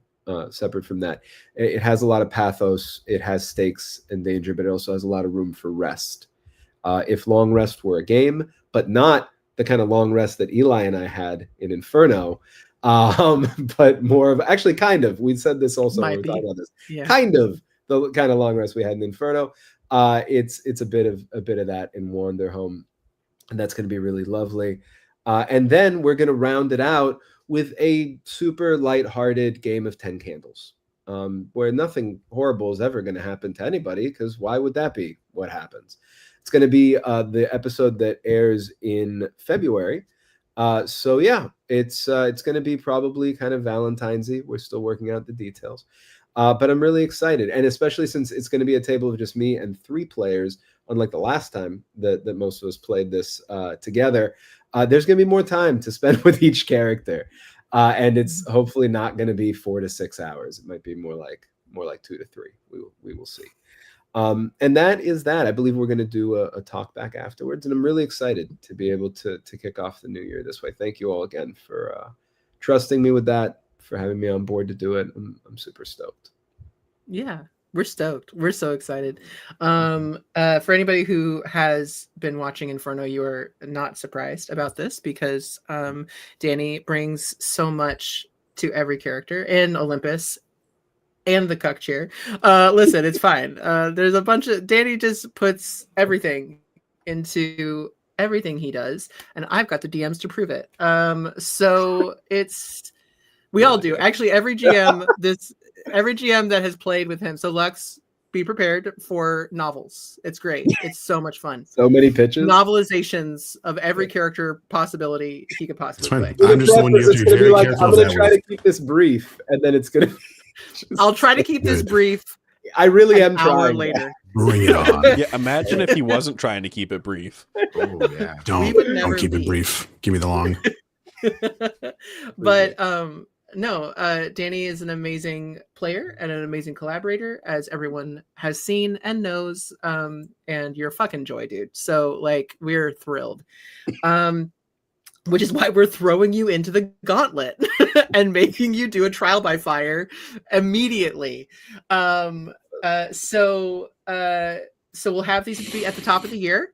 And you'll probably see more of Danny. You'll also see Danny finish out Inferno. We have our last 2 sessions in January, and then he will say goodbye to the Serpent. But yeah, this will not be the last beginning of the year will not be the last you see of Danny Mendoza on Streaming Rainbow. He's stuck with us now. So there's that. So he yeah. was contacted like multiple founders before we had a chance to talk to each other. And then suddenly everyone was in the founders chat like, yeah, I got Danny in for my next show. We're like, wait, hold on. How many of our upcoming shows did we cast this guy in? Oops, all Danny. Oops, all Danny. That's kind of been a thing for the Serpent, though, because it was the same thing happened with Heather. It was Heather came out with Dahlia. I was like, oh, the Serpent must be cast in 2 things at the same time. It was wonderful. And then we've got David's next Fathoms campaign, which again is that all femme cast. That's pretty much all we can say about it right now, but it's going to be amazing. It's so good. Coming down the line, obviously we've got more Inferno. Sarah or Bastion, do you want to talk about any of your ideas or plans or anything like that? Or we'll keep it vague, but up to you guys. So, my next show is a 35-part series that's an exploration of the history of the Appalachian. No. Dude, I'd be so fucking down for that. Let's go. It's going to be our first like long-running 150 episode Critical Role campaign.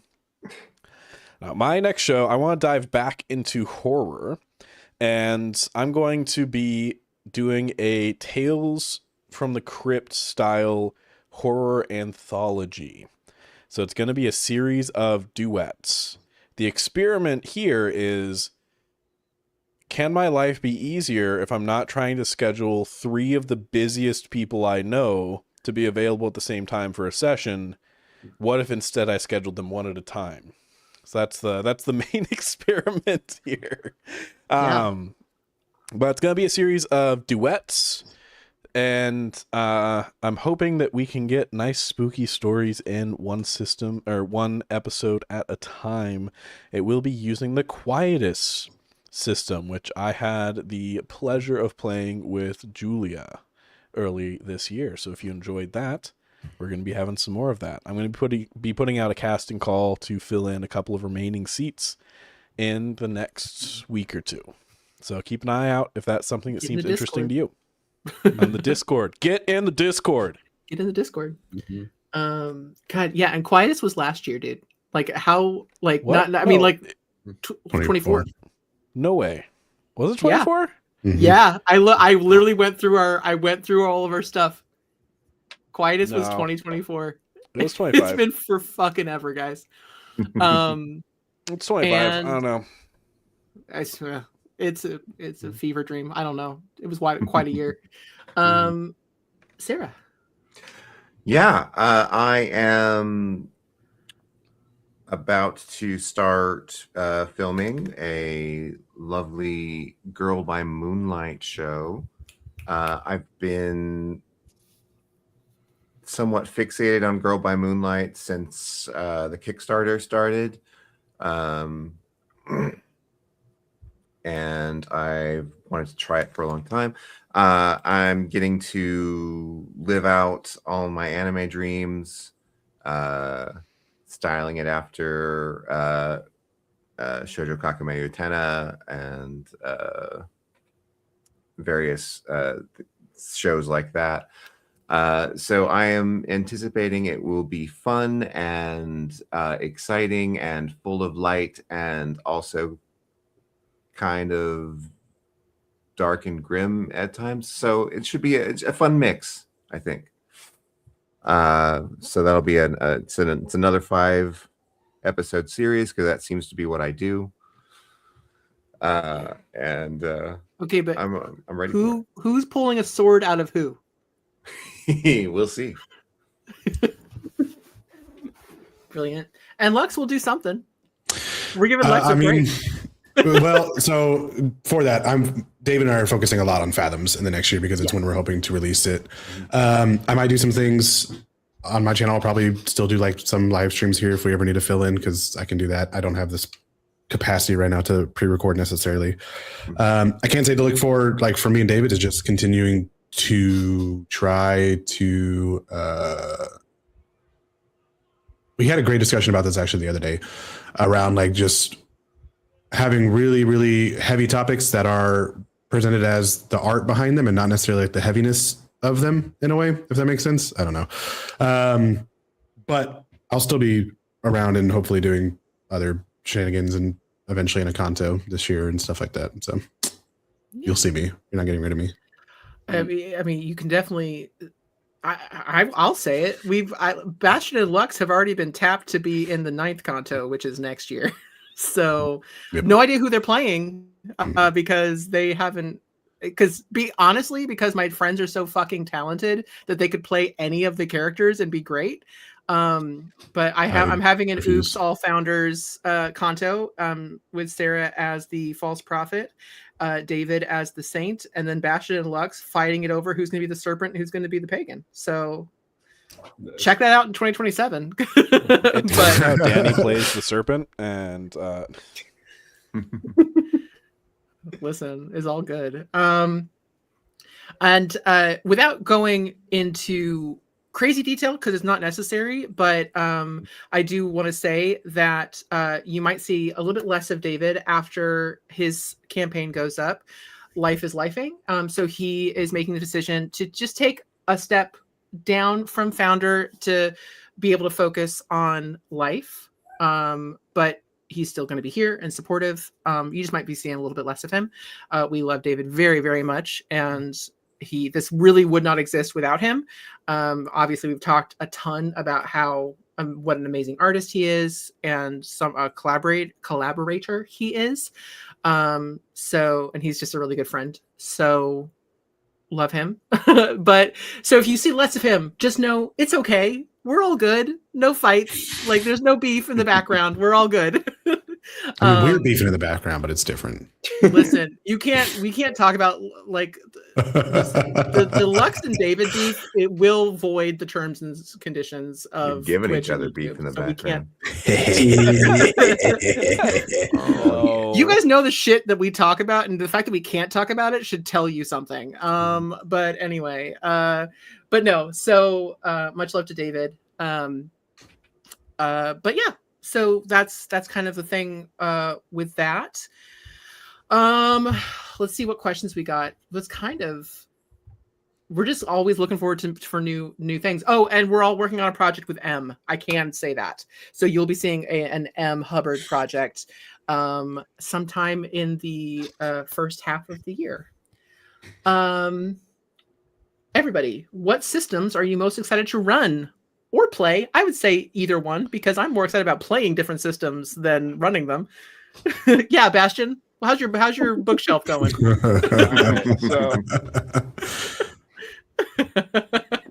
I need to play Welcome to Night Vale. Oh my god, I would so play that with you. A volunteer's tribute. So that's the thing that needs to happen. Can I join?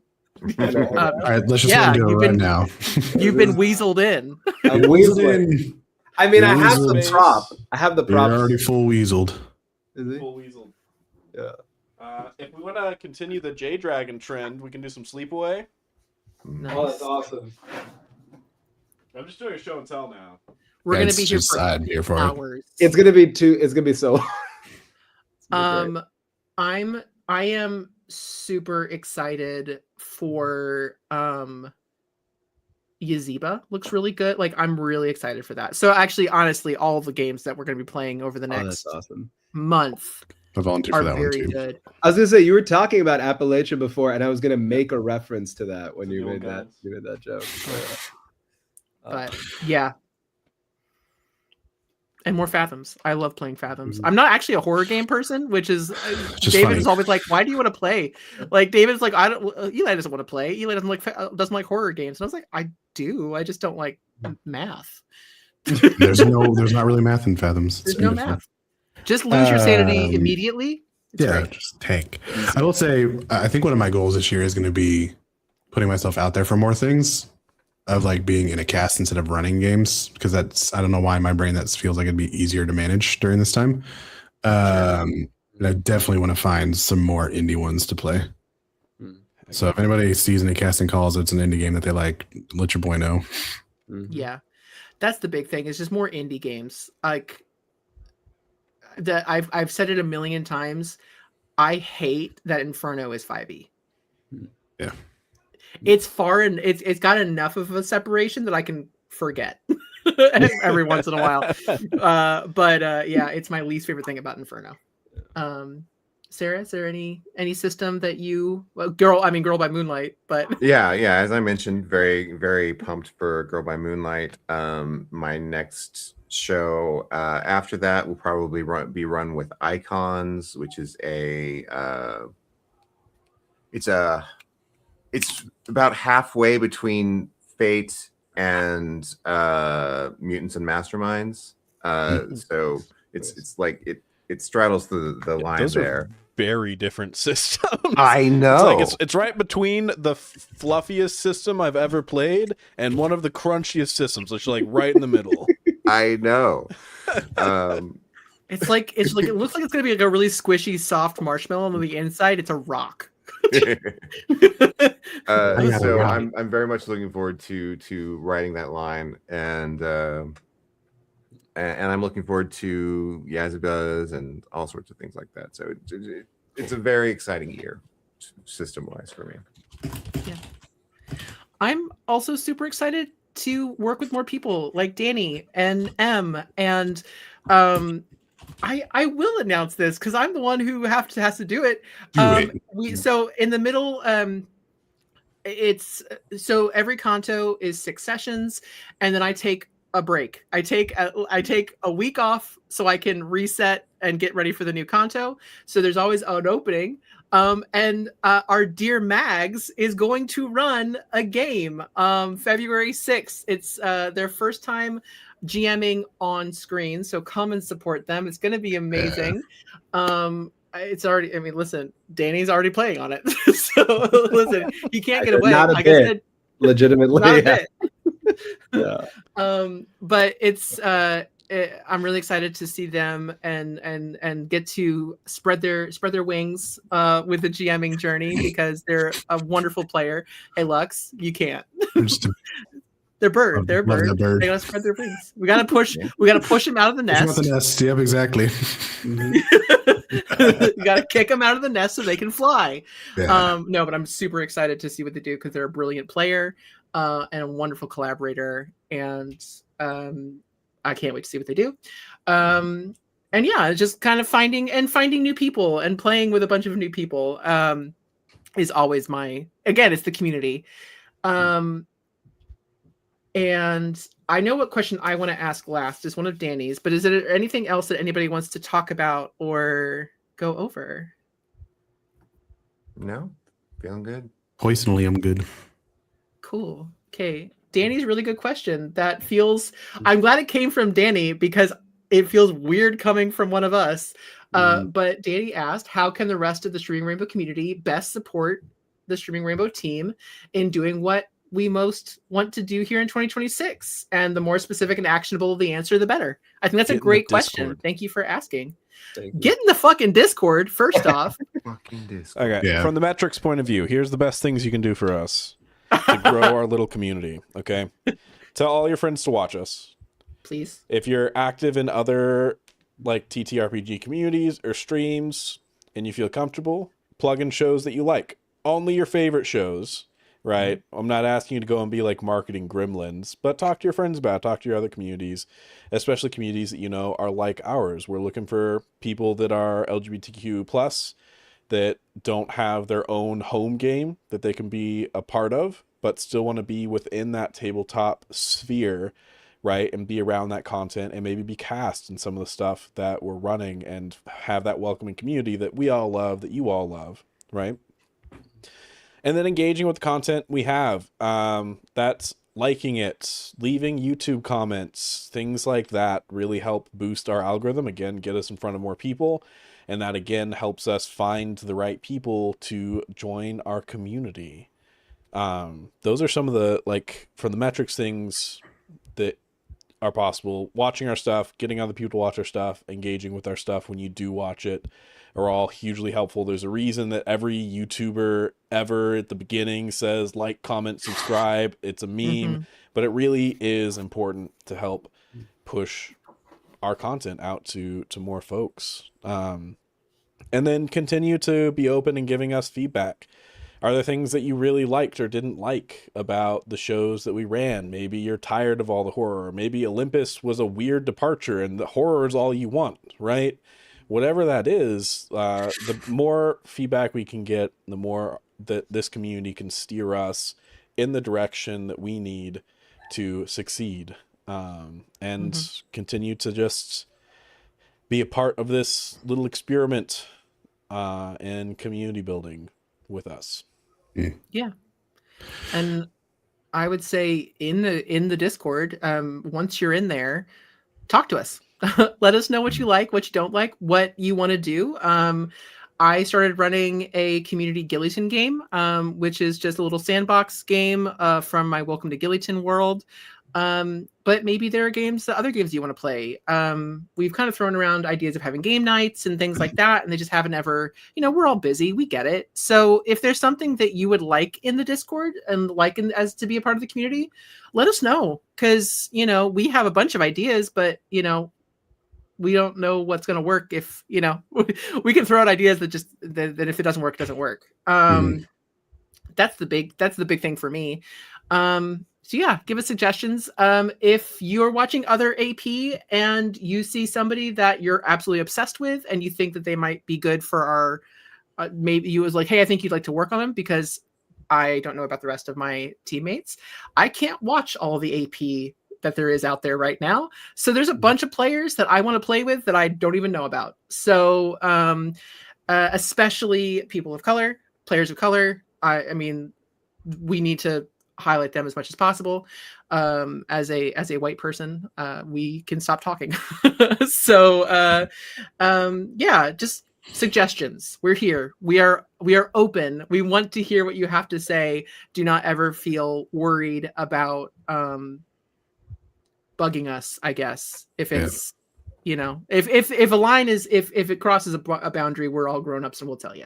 So please reach out to us, because we love you. We want to hear from you. And we're really excited. We're literally, as Bastian said, community first. Like we love telling the stories. We do it for ourselves, but really, like, you guys are our priority. So there's nothing that makes me want to put the work into making a new story more than hearing how someone was affected by something.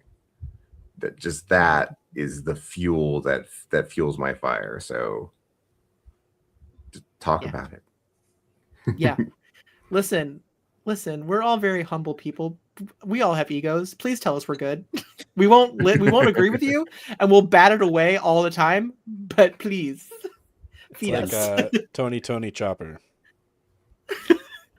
That's a One Piece. If anyone, sorry, he's a little deer guy that is really shy about being complimented, but he does this silly little wiggle dance, and he's like, "Ah, shucks, stop it!" every time he gets complimented. That's all of us. How do they find that picture of me? Just a little deer guy. Don't say nice things to me. I'll hurt you. I was going to say, do the Rosie method, if we're going to name it, which is apply to be in something, because we want you in our shows more likely than not. We love having new people in. And then once you're in, tell all your friends to also apply with you, because you want to play with them at our table. We truly owe Rosie a finder's fee for Inferno, because it's been a lot of Rosie suggestions. Do the Rosie method. Rosie method. Yeah. And yeah, bring people with, if you like our little corner, bring your friends, because if you like your friends and you like us, we'll all probably get along. So, except for Lux. And Lux. and Lux. Beautiful. Well, on that note, it's been a little over, it's almost 2.5 hours. So thank everybody who watched, and thank everybody who has been part of our community, because again, as we've just gushed about, you guys are a really bright light in my life, especially considering how dark the world is right now. And I really appreciate all of you, and I appreciate my Streaming Rainbow family. Thank you guys so much for going on this journey. And thank you for Bastion and Lux. And listen, we're gonna get Danny. We're like, he's a guest. So, but like, having people join in like this has been so fulfilling. So I love you guys very much. Any last words for everybody else? Get in the Discord. Get in the fucking Discord. All right, guys. We love you very much. Get in the Discord. Next Friday will be the 5th session of Canto 4 of Inferno. Watch Danny light more shit on fire. Yeah. No, it is the second to last, the penultimate episode of Canto 4 in the pit. So please come and support us as we have so much more drama. Next Tuesday is for the Queen, which will be very fun and interesting and very colorful. Mm-hmm. There you go. So come check us out on Tuesday. We do have a podcast. I apologize. I'm the one who does the podcast, and I can be very hit or miss, very spotty. So it will get up. It might not be very fast. So, but we will have these up as podcasts as well. And for the rest of it, see you next Tuesday. See you in hell. We love you very much. And Happy New Year, guys. Log off. Yeah. Get out of here. We love you. Bye. Bye-bye. Welcome to the